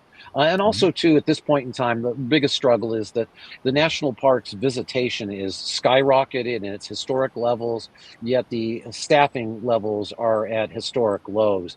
There's just not enough people working in the parks to be able to handle the gigantic crowds. And I'm talking gigantic crowds. In the last 10 years, the annual growth of the visitors to the national parks has increased by the size of the entire vacation population going to Las Vegas. Wow, that's a lot. So and then the staff itself is about 30% less during that period of time. So imagine going to Disneyland and removing about 1/3 to 40% of the employees. Would Disneyland still be the same thing, or any of the theme parks be the same thing? Probably not. And that's what the national park's confronted with today. All right. Well, our last question is from Carol G. What's one place that continues to inspire you personally, no matter how often you visit? Oh, I keep going back to a lot of these parks again and again and again, because I'm always learning something. I'm always learning something new and stuff like that. I'm just one of my little 6 things about America that's outlined in Sacred Landscapes is nature does redeem. There's just, I get really antsy when I'm in cities now, and then I come out here and I'll take a book and just go sit underneath the sequoia tree. And it's just the best life. It's just great. And it's inspiring. And, and then whenever I get too full of myself, I think back about standing next to Dave the Redwood, who's been there for 1,600 years, standing tall still today, and realized I'm just a little blip in the world, and that's not a bad thing. So and the vistas of Grand Canyon, you just can't help but look out and realize that that's not a canyon that was cut by a river that was going down, but in fact it was a river that was up here, and the land has been pushed up into it, and that's how they created that deep canyon in only 6 million years. It's just Mother Nature and Father Sky have taught me a lot, and whenever anything gets me down, I just go back to Mother Nature and Father Sky, and I find solace, and I feel good again. Awesome. Well, we just have a couple other comments that I want to share with you. Chris Joe said, Sam, I hope you've had a chance to visit the Boundary Waters in northern Minnesota. It's so beautiful in my state, and I hope you come visit sometime if you haven't been there. And of course, our last comment to you was from Mitch's Adventures. It says, congratulations, Sam, on your travels and your books and speaking at the Smithsonian. Thank you very much. I've been to the Boundary Waters because I worked at Grand Portage National Monument, which was on Lake Superior on the Pigeon River. So yeah, I've been in that area a couple times. Voyageurs National Park would be the closest national park that really included the Boundary Waters. This has been a blast, you guys. This has been really, really fun. I really thank you very much for inviting me to be with you and the audience. And I'm going to go back and scroll now and see what everybody was saying earlier and stuff. All like those that. comments. Because with the glasses off, it's like, I know there's something I'm looking at here. Oh, yes, I really am 65 years old now. Okay, there we go.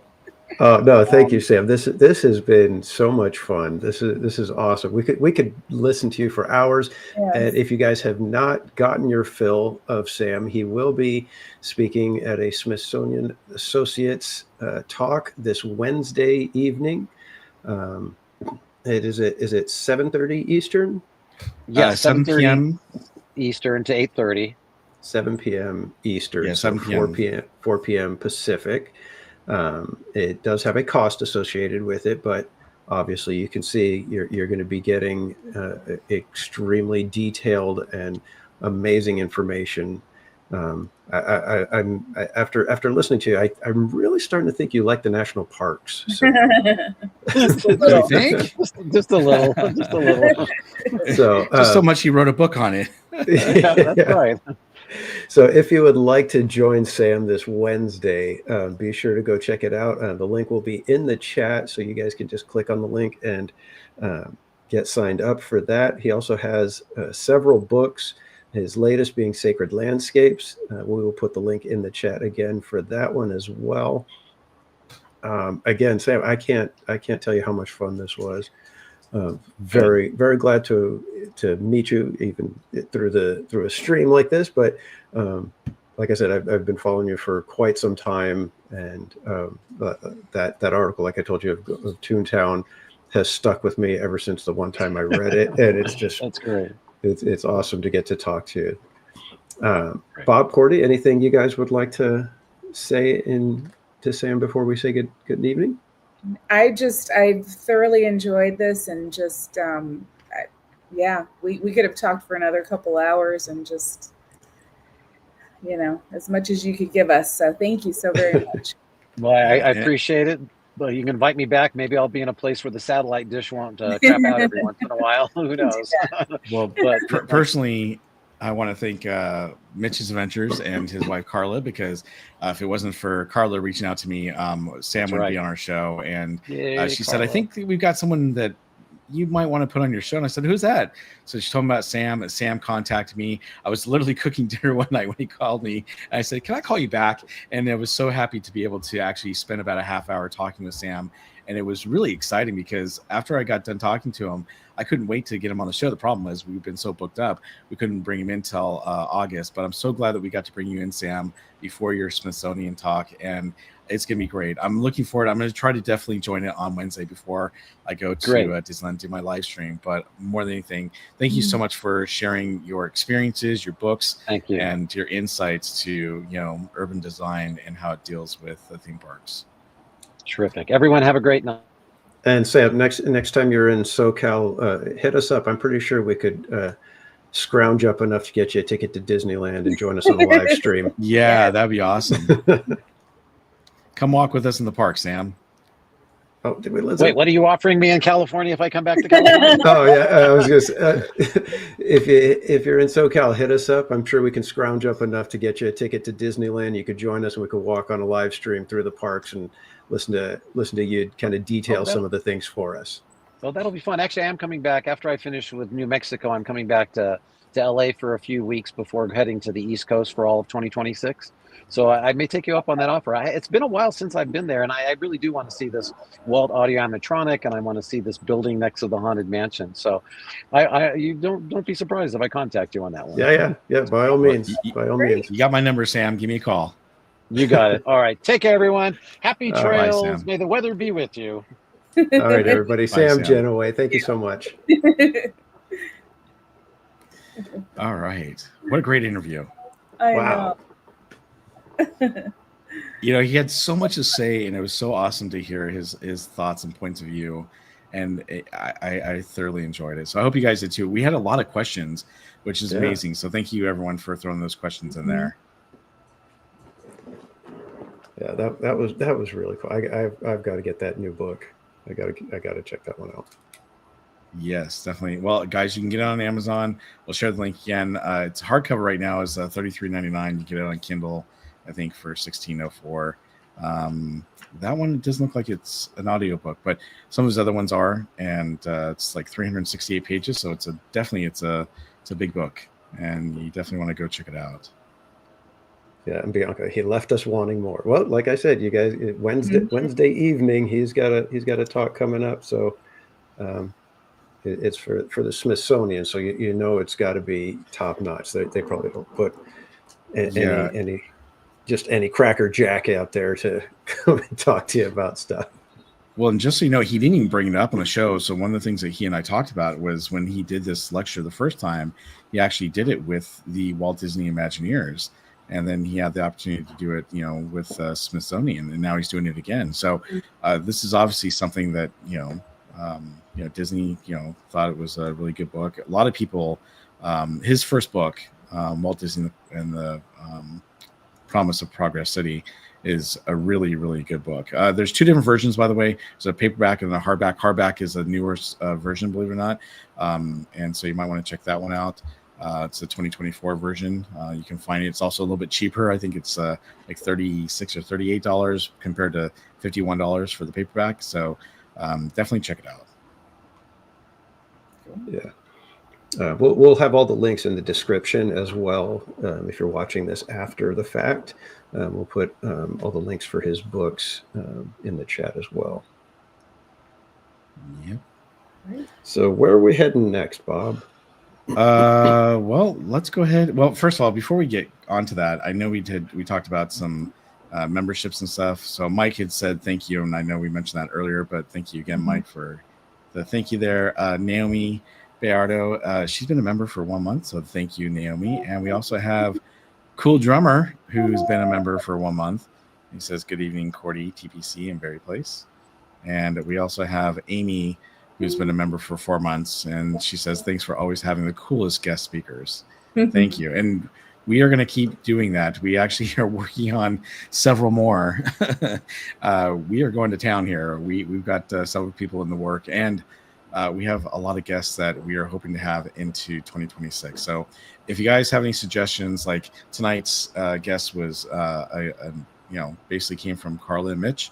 If they hadn't approached me, we wouldn't have had them on our show. But if you guys have a wish list of people you'd like to see, send us one or two. We'll see what we can do. We've been building up our portfolio as well as our contacts. It's been pretty amazing so far, and hopefully it'll continue. All right. So should we go on to some news?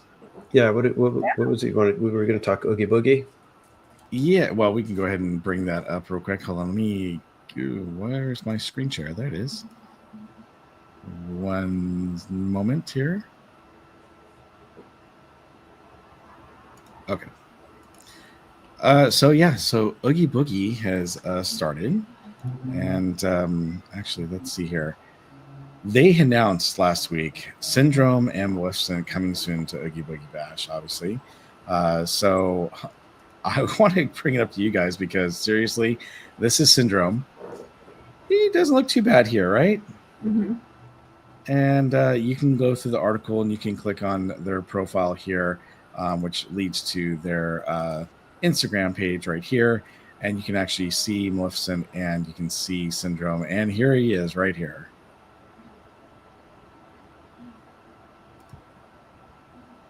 Oh, sorry.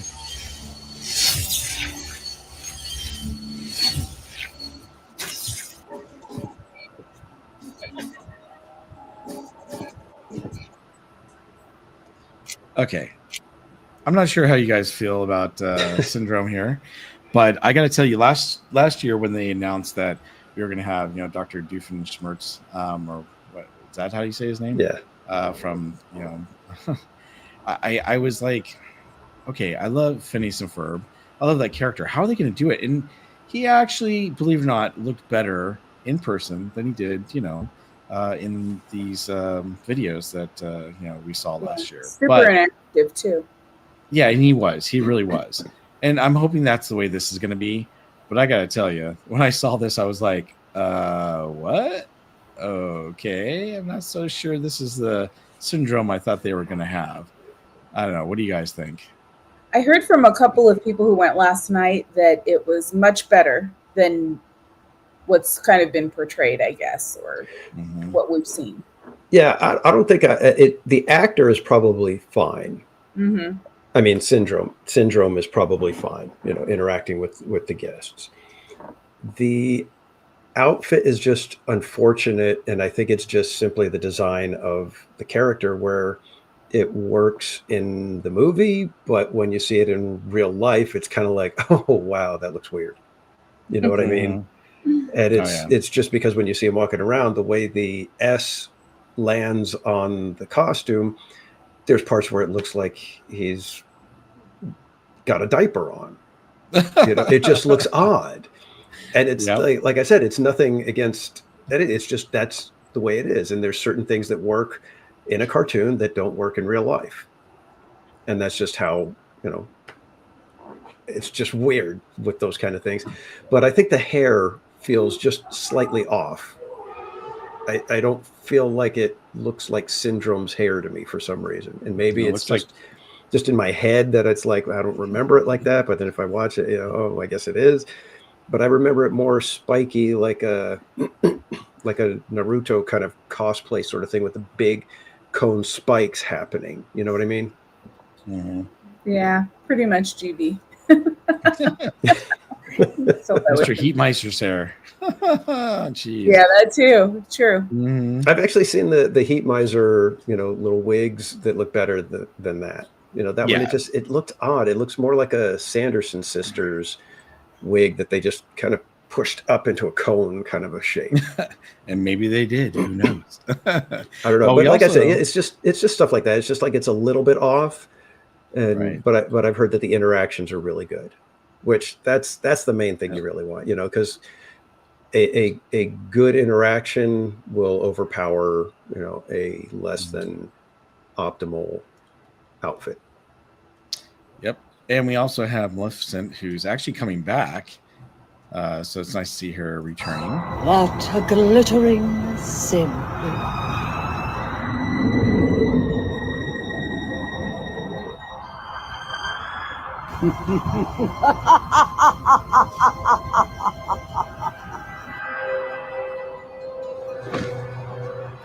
Now go, and do not fail me.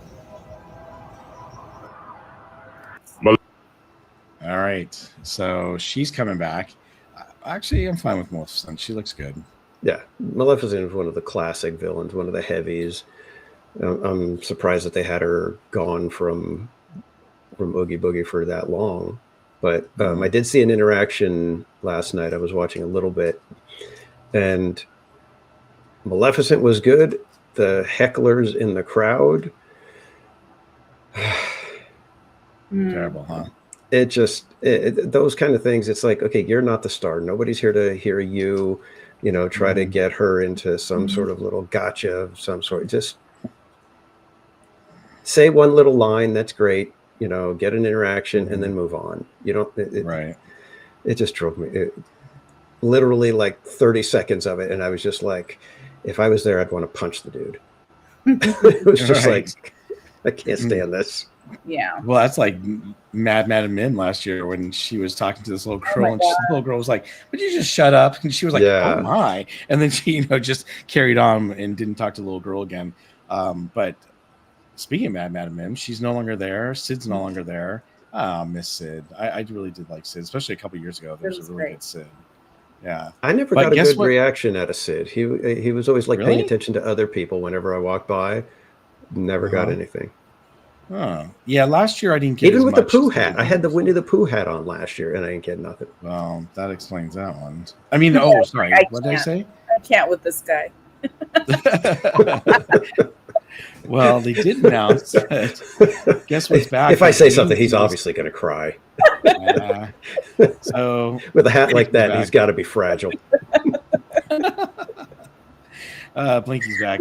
This came out this morning, and obviously they've got the pumpkins back up. They got the tree back up, which is great.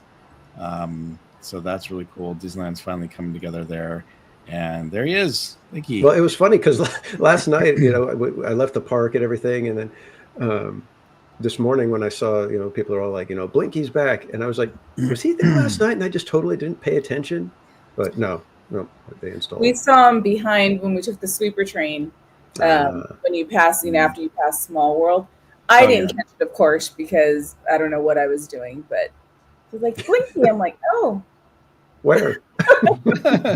Oh, we missed it. We should have said, yeah, he was there last night, casual. Just one too many Starbucks there, buddy. Very cool. So Oogie Boogie started yesterday. And by the way, all three of us were there. And I got to tell you, it was crazy because Casual and I were talking about how it literally took, almost an hour and a half just to go through parking, get through security, and then get into the park. It was Casual was like, I got to start my stream at 4:00. Am I going to make it? Yeah, I know.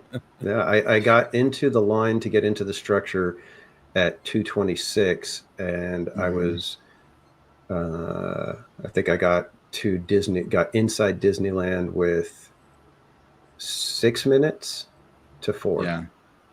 Wow. Yeah, that's the tricky part. Like, you really have to watch the calendar. Well, it's Sunday, Tuesday, Thursday, but the mix-in starts at 3, so you have to either get there well before, noonish, or because I got there, I think I went to Toy Story because I kind of had a feeling like I don't even want to mess with Mickey and Friends, but 8:15ish or so, and there was no one. I parked right up front.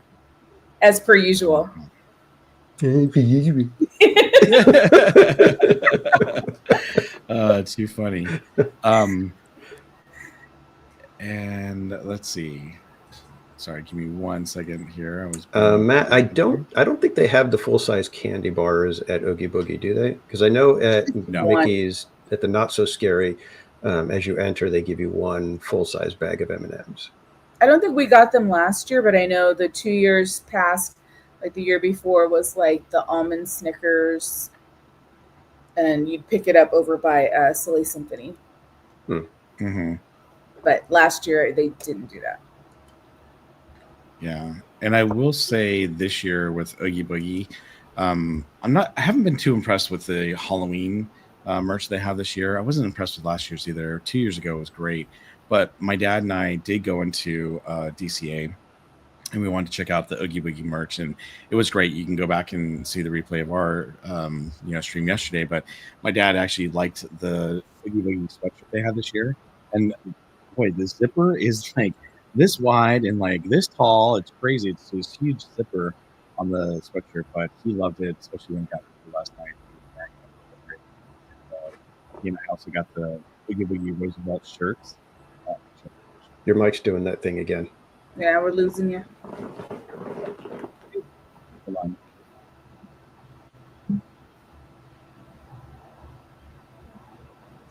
Can you hear me now? Yeah. Yep. All right, good. So I was saying that my dad and I got matching Roosevelt shirts for Oogie Boogie. I should go grab it real quick. Cool. And then we also got, he got the Oogie Boogie purple shirt that glows in the dark. And of course, we got the Oogie Boogie pins for this year, which are really cool. Actually, I like the Magic Key one this year. And the Magic Key and the regular button are $19.99. And then they have one with the Frog's Breath jar. And I was like, okay, why is that $22.99? What's so special about this one? And me and the cast member were like, oh, looks like it opens up. And we're trying to open it up. No, it slides up and the frog comes up out of the jar. So you see more of him, which is really cute. So I like it a lot better than when I was like, what the heck? It's just, you barely see his eyes coming out of the jar here. What's going on? It's because he comes up. So I thought that was kind of neat. Mm-hmm. Yeah, pretty cool. But it'll be nice to see, all the stuff coming up. The 22nd, which is this Friday, is when Disneyland officially starts their Halloween. And obviously, Haunted Holiday Mansion will be opening up. Mm-hmm. Very cool. And hold on for a second here. What was the other thing I was going to show? Give me one sec. And I'm going Thursday. This Are Thursday. you going to Boogie? Oh, okay. Okay. With Awesome. Devin. With Devin. Slim Devin, our good friend Slim Devin. Thank you, Slim Devin. Yeah, I'm going to Oogie Boogie in October. So I got a couple months before I go. That's I so have crazy. September 11th and October 23rd. And it's funny because I was going to get the same day as you, Casual, and I was like, oh, I don't want to do that. I'll go back. So it's funny. The last 3 years, I've actually had the same dates pretty much. But we do have some new food that's coming out. Did you want to talk about any of that, Cordy? Yeah, I mean, we'll see. Like Halloween stuff, because there's not too much for Oogie Boogie, right? There's a few things, mostly kind of desserty stuff. But of course, for Halloween, there'll be tons of stuff that'll be out. Mm-hmm. Yeah, and I did the full. We have this on our site, so yeah, I talked through the entire menu for the Halloween offerings, all of the buckets and sippers and all the little doodads. So there's quite a few. We're planning to this Friday try as much as we can. So I'll be there with there's Devin. Thank you, Devin. You mentioned food, and he just suddenly appears. Yep. It's like magic. I know, because we're going back and forth. Okay, we gotta try this. Okay, try this. And then Friday, with Lynn and George and SoCal Sports, we're gonna try and rack up as many items as we can to try. So, yeah. Very cool. Yeah, it looks like some really good stuff. I'm looking forward this year to trying some of that. This year, what's that? It's pretty good this year. Last year was like, it was good, but you're like, This year, I feel like they upped it a bit on the food offerings for the season. Ooh, caramel apple cheesecake. That actually looks really good right there. Yeah. Yummy. It's probably very small though. Yep. Yeah. But decadent. But decadent. Yes, that's right. Oh, a little bun cake. Ooh, the peanut butter, like the cold brew's coming back. Did you have that one last year, TPC? No. At the cappuccino cart, so good. Mm-hmm. Nope, I rarely try them. I've tried a few of them, but most of the time I don't, unless it's like a banana foam. A banoffee. That's such a dumb name. I'm sorry. It is not. Every time I hear the name, I'm just like, that is so dumb. Did you see this? Name. Casual. This is the coffee caramel dipping sauce. Those are good. Is it the caramel? The carfarmal, yes, it's a carfarmal with a bafana or a banafa, or what do you call it? Banafi. I can't. Look, I'm not a coffee drinker, so I can't get into this stuff. I'm sorry. What's our I forget what our mint julep is. Oh, it's a cranberry pomegranate mint julep. That looks good. Now it has popping spheres, which I love boba, but I don't like the popping boba. I don't know what it is, but I don't really care for it. Boba.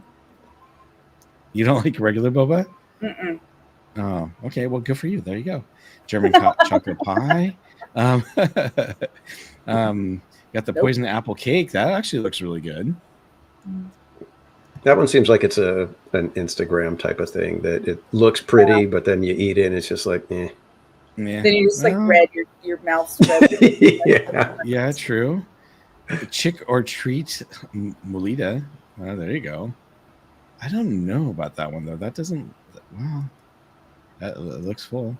Yeah, Matt. They have a few sippers and popcorn buckets this year. Yeah, I got to get another one of the glow cubes. So I heard that the Cusco's Poison, the sipper, is sold out right now, and I've also heard that they're leaking. Oh, that's not good. I saw it last night at the park. Well, who uses those to actually drink, though? Come on. But I guess the pink, how it has it on the outside. Oh, wow, that's leaking. That's not good. Yeah, that's not good at all. Yeah, look at this. Casual Junior wants one of the glow cubes because they ran out last year. So I'm hoping that they're going to have them in stock for at least a little while. You got the Bride Sundae over at Golden Horseshoe. The brownie cake, vanilla ice cream, cookies, and cream chocolate crumble, whipped topping, and chocolate sauce. I may have to try that one. Of course, you got Troubadour Tavern. You got your Belogi potato Oh, interesting. I don't know. Yeah, you're like, I don't know. I'm not sure about that one. I don't know about this one. What the heck is this? This is Trick or Treat popcorn? Oh. Yeah, the other potato, they had that last year. Yeah. Yes, this one right here, yes. Mm-hmm. That's so expensive. The mix-ins are just like $6. It's too expensive For the mix-ins? That's for the the parents that can't say no to the kid who says, "Oh, they got me worms." It's like, all right, fine. I know. Yeah. Here you go. Here's your chocolate churro. You also have your creamy peanut butter dipping sauce. That's a pass for me right there. Yeah, I would get that. Churros. Oh, the caramel apple dipping sauce, of course, which is good, with diced apples and cinnamon and caramel sauce. Bless you. Bless you. Thank you. And then, of course, you got the strawberry batty churro. That looks good. There's the dipping sauce. Yeah. What is this one? Oh, is this a... Did they call it a straw batty? Straw batty. Mm-hmm. Well, you know what? Here's my problem with that. Where's the extra strawberry puree on that thing? I don't see it. So that's a no-go. That is a non-Berry Place 28 approved. No, it actually looks really good. But you'll go to Starbucks and just stick it into your churro tossed in citrus orange sugar. That sounds good. And blueberry lemon dipping sauce. That actually sounds pretty good. That actually sounds good. Yeah, I don't know because with the pineapple beignets, I'm leery of the citrus sugar. It's going to be the same thing. It's going to feel like they just dipped it in a pixie stick, and I don't like that. Well, I like that. To each his own. I liked the pineapple ones, but yeah, I like the dip and all that stuff. Yeah, I had the ube beignets the one time, and those were okay because it was a smooth flavoring of the powdered sugar. You know what they do have that we're trying? We got to try this Thursday. The deep fried Snickers. Yeah, okay. I'd have to split that with somebody because I wouldn't want to go all in on that and be like, no thanks. So here's the thing: I've had that at the Orange County Fair, and it was. And now I get it. That was Orange County Fair, not Disneyland, but it was just kind of. Yeah, I love Snickers though. Or I just have my deep fried frog legs. I would think though that the Snickers would. It's like if you don't get a nice fresh deep fried Snickers, it's going to be weird. It's going to be fresh. Manifesting fresh. Oh, yes. It's like that. It's like that TikTok stuff. Nobody's going to know. They're going to know. It wasn't fresh. Look at this. This is a caramel apple bread pudding. That looks good. That does look good. The bread pudding is that Aunt Cass's, right? Yeah, but okay. Where's the extra sauce to go with it? I mean, come on. There usually is. They usually put that around the bottom on the plate. I want to suck your pretzel. Okay, there we go. That's kind of weird. Yeah, don't say that again, Bob. Sorry, that sounds sourdough. Don't even say that. Yeah. You got the Pambazo. Moving on. There's deep fried Snickers. There it is. See, that doesn't look appetizing to me at all. I was just going to say that looks like something else. Okay. Fine. Okay, we're watch just gonna Thursday. You see how delicious it's gonna be. I know. I'm going to sit there and be like, dang it, I'm going to have to get a deep fried Snickers. Brewery X Spice Sangria Seltzer. The spicy pasta pizza.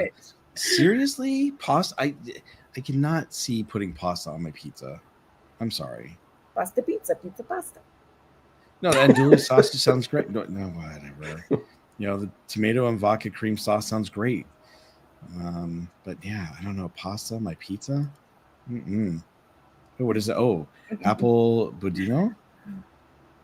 What are you going to say?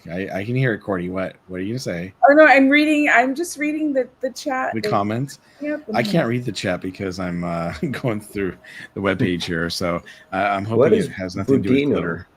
What is a budino?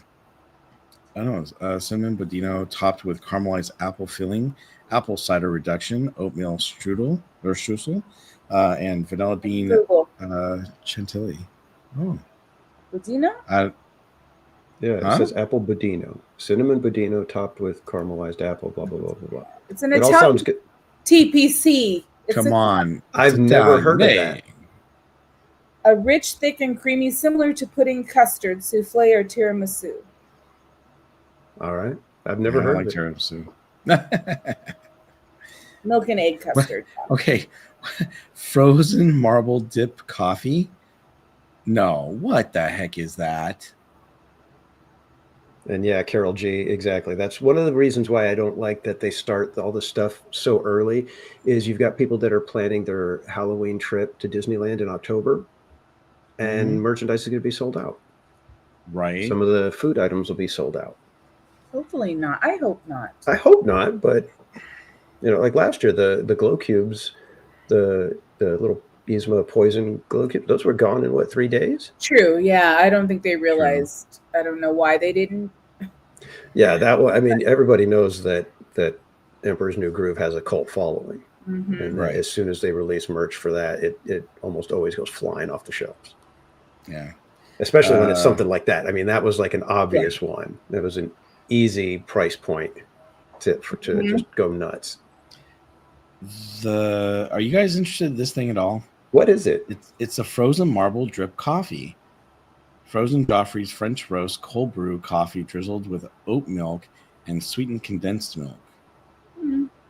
Not for tiny. $12 or whatever they're probably selling it for. I'd have to see it, because I love when because we used to do that. We would take espresso and we'd put it in the freezer, in the mugs that are made for putting stuff like that in the freezer, and you just you'd go grab it out, break off some of the iced coffee. It's literally ice cube coffee, and you just break it up a little bit, scoop some out, eat it, put it back in the freezer. We used to do that with the Ovaltine. Ovaltine, really? Put it in the freezer. Yeah, I mean, that's why I said so. If it's something like that, maybe I would try it, but it's going to depend on the price. And that did look kind of small, but it did. You got the chocolate lava cake with warm chocolate lava cake topped with a scoop of vanilla ice cream, fresh berries, and extra strawberry sauce. That looks good. It does look good. A witch's hat sundae. Now they're just copying Baskin Robbins. Your choice of ice cream in a cup with a witch's hat cone and seasonal toppings. Can I just say the banana split? I know this isn't Halloween talk. The banana split at Gibson Girl was so good. Really? End of story. Oh, okay, cool. Period. What do we have here? We have the fried elote corn on a cob. Really? That's interesting. It's a full cob. So it is a full cob. They take a corn cob, put a stick in it, or even I don't even know if they put a stick in it, but they dip it and then deep fry it. I could dig it. No. Can you dig it? I don't know about that one.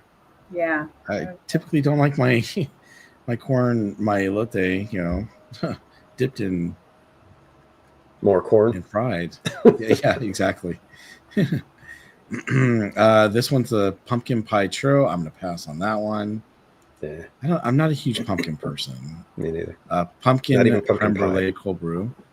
Yeah, I'm not a huge pumpkin pie either. Like, I love creme brulee, but don't put pumpkin in my creme brulee. Yeah. And you got the creme brulee cold brew martini. That sounds good. Yeah. What is that? What is that? It's kind of looking plain there. Oh,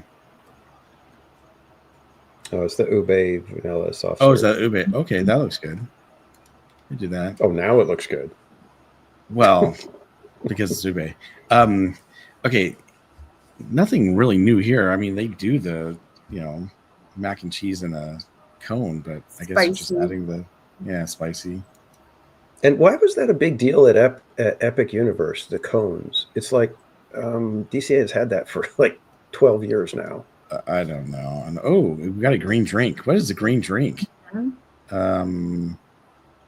Let's see.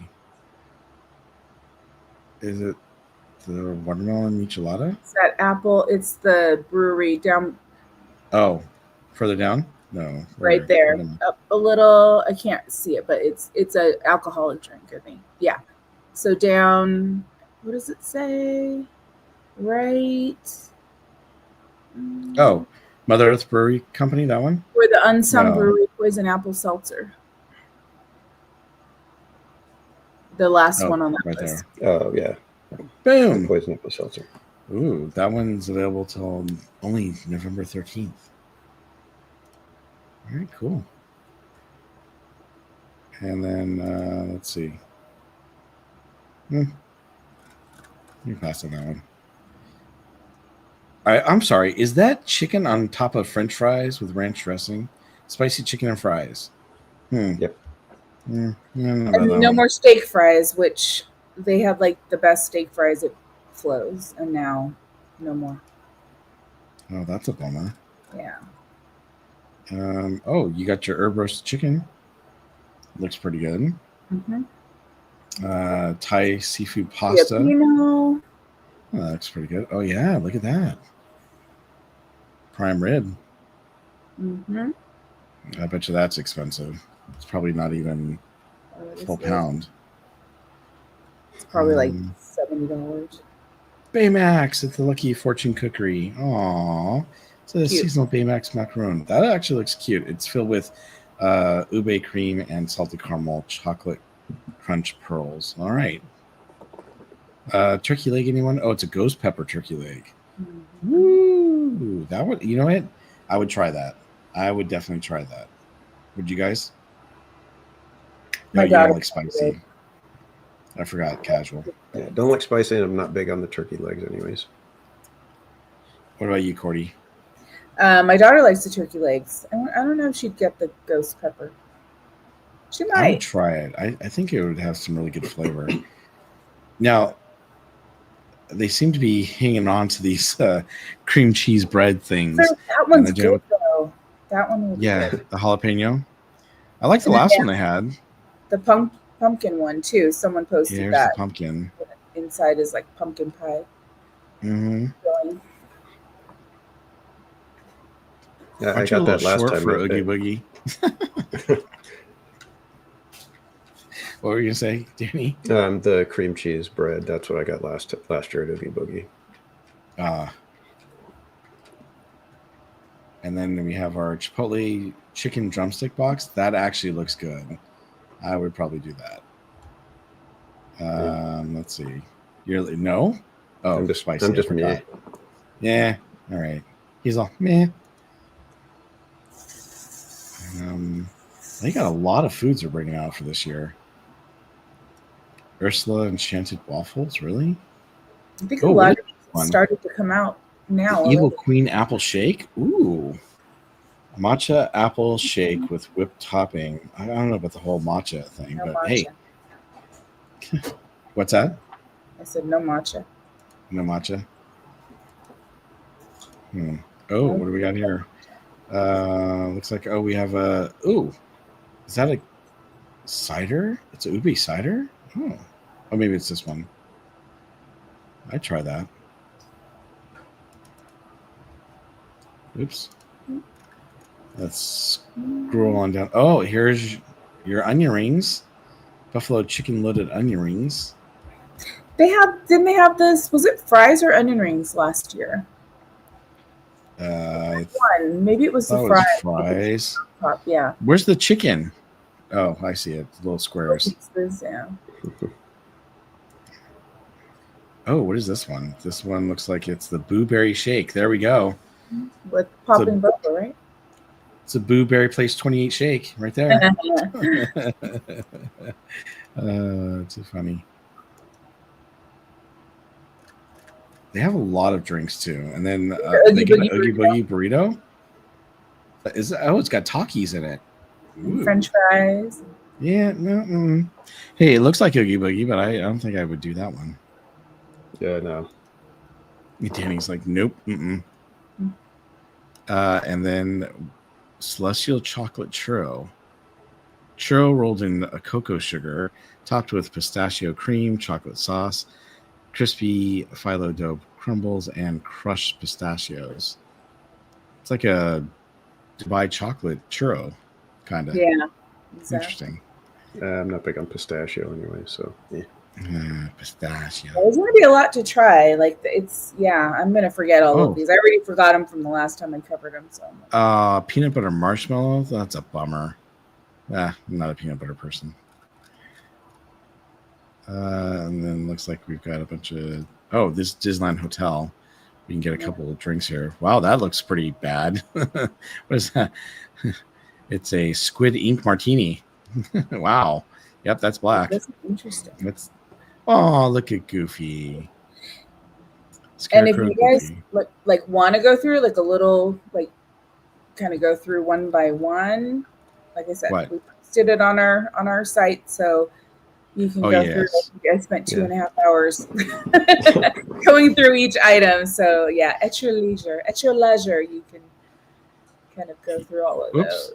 Actually, sorry about that. I went to the wrong page here. Hold on one second, and I will bring it up.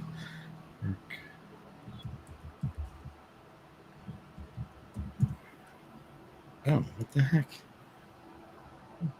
Guess that'd be great if I learned how to spell Park Streamers. There we go. And so this is the tab, or this is the page that we're talking about, everyone. So don't forget, we do have a blog site that you can go to. It's parkstreamers.com. It'll always tell you when our next show is. It'll tell you just a little bit about me, Cordy in California, Theme Park Casual. I'll show you our previous episodes, and we've had some pretty amazing people on here. Everyone from Zach Abrams, Belle Weech, Bob Weiss, Eddie Sato. And then we have our Park Streamers info from our walk. But here's the foodie guide that we were talking about. And Cordy did an amazing job putting this together, everyone. And don't forget, you can click on this video and go through everything with her. So that's pretty amazing. Awesome. And let's see here. I think that was it for the Disneyland stuff. I did want to bring up something about the Chalk Walk real quick, though, if we could, before we end the episode here. So let me bring up this page. There's a couple things I wanted to share with you guys. So we have until September 3rd to raise money for Chalk. And we are now up to $37,010. So thank you, everyone, and congratulations to our team for raising such just an enormous amount of money, which is crazy. Now, one of the things I did want to bring up is the fact that we did our raffles last week, and one of the people who won was my father, and he won the guitar. So I actually, you know what? I was queuing something up and I didn't have a time, but since I didn't have a time to queue up, let me just show you a couple photos real quick that I wanted to share with you. And let me bring this up. Actually, it's just one photo.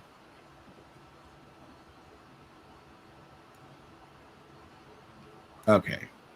So I took the guitar over to my dad's house yesterday. That's him with the guitar and the case behind him. And it was funny because I called him up last week and I said, "Oh, were you amazed you won the guitar?" He goes, "What? I won what?" And I'm like, "Did you watch the Park Streamers tonight?" And he's like, "No, I didn't watch tonight." I'm like, "Of all the nights you didn't watch, tonight was the one?" And he's like, What? Did I win something?" I said, "You won the guitar." He goes, "I did?" So he was really, really flabbergasted. So we talked about it, and yesterday on my stream, he announced that he is going to donate the Chalk Walk guitar and the case to Chalk. So we're really, excited to be able to give that back to Chalk. So I want to say thank you to my dad for, obviously donating to our Chalk Walk team, and congratulations to him on winning. But also, how amazing is it that he is turning that back over to Chalk? I know several people like Just Nita, I think even Matt had talked about it, and Go and Shogi had talked about it. If they won, they would donate to Chalk. Just Nita also said that she would be willing to make a display for Chalk. We did hear back from Chalk. I don't know that they're going to be able to do a display case. So Zach is going to get back to us, but we are planning a trip to deliver the guitar sometime later in September and hopefully take a tour for our team. But yeah, very, very cool. So thank you, everyone. I see your comments in the chat. Thank you, my dad. So that's really awesome. But he was very excited and thrilled to have won the guitar. Unfortunately, he does know how to play. Neither do I really. I mean, I can briefly play something. No Stairway to Heaven, that's for sure. But yeah, it's pretty awesome. And I can't say thank you enough because you guys have really helped us raise a lot of money. One thing, I forgot to mention, because we were talking about Halloween, Cordy, we should bring up this real quick, because tomorrow night is, let me find the page here. Where'd it go? It disappeared on me.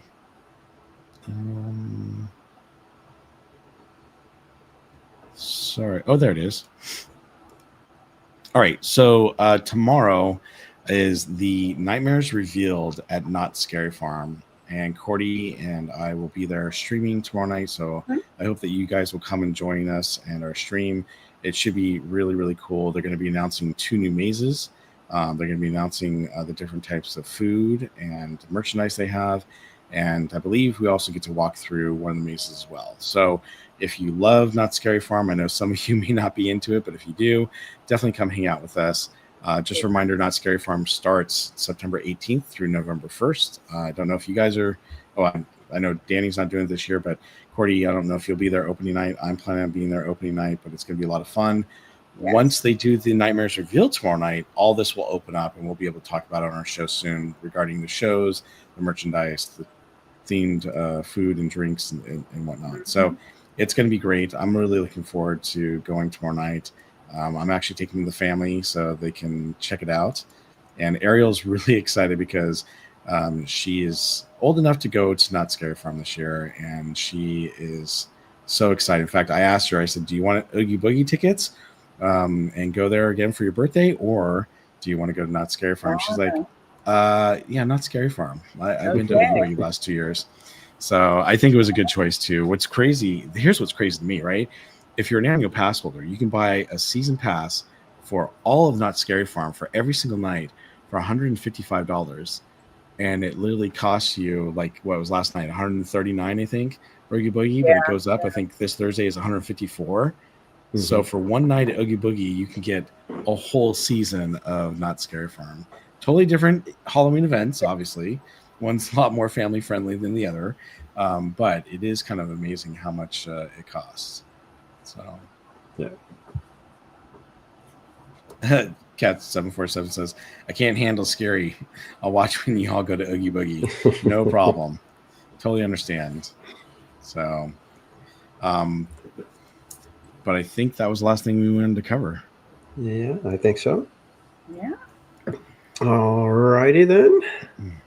Thank you, everybody, for joining us this evening. Thank you again to Sam Gennawey for a fantastic interview here on the Park Streamers. Another incredible guest.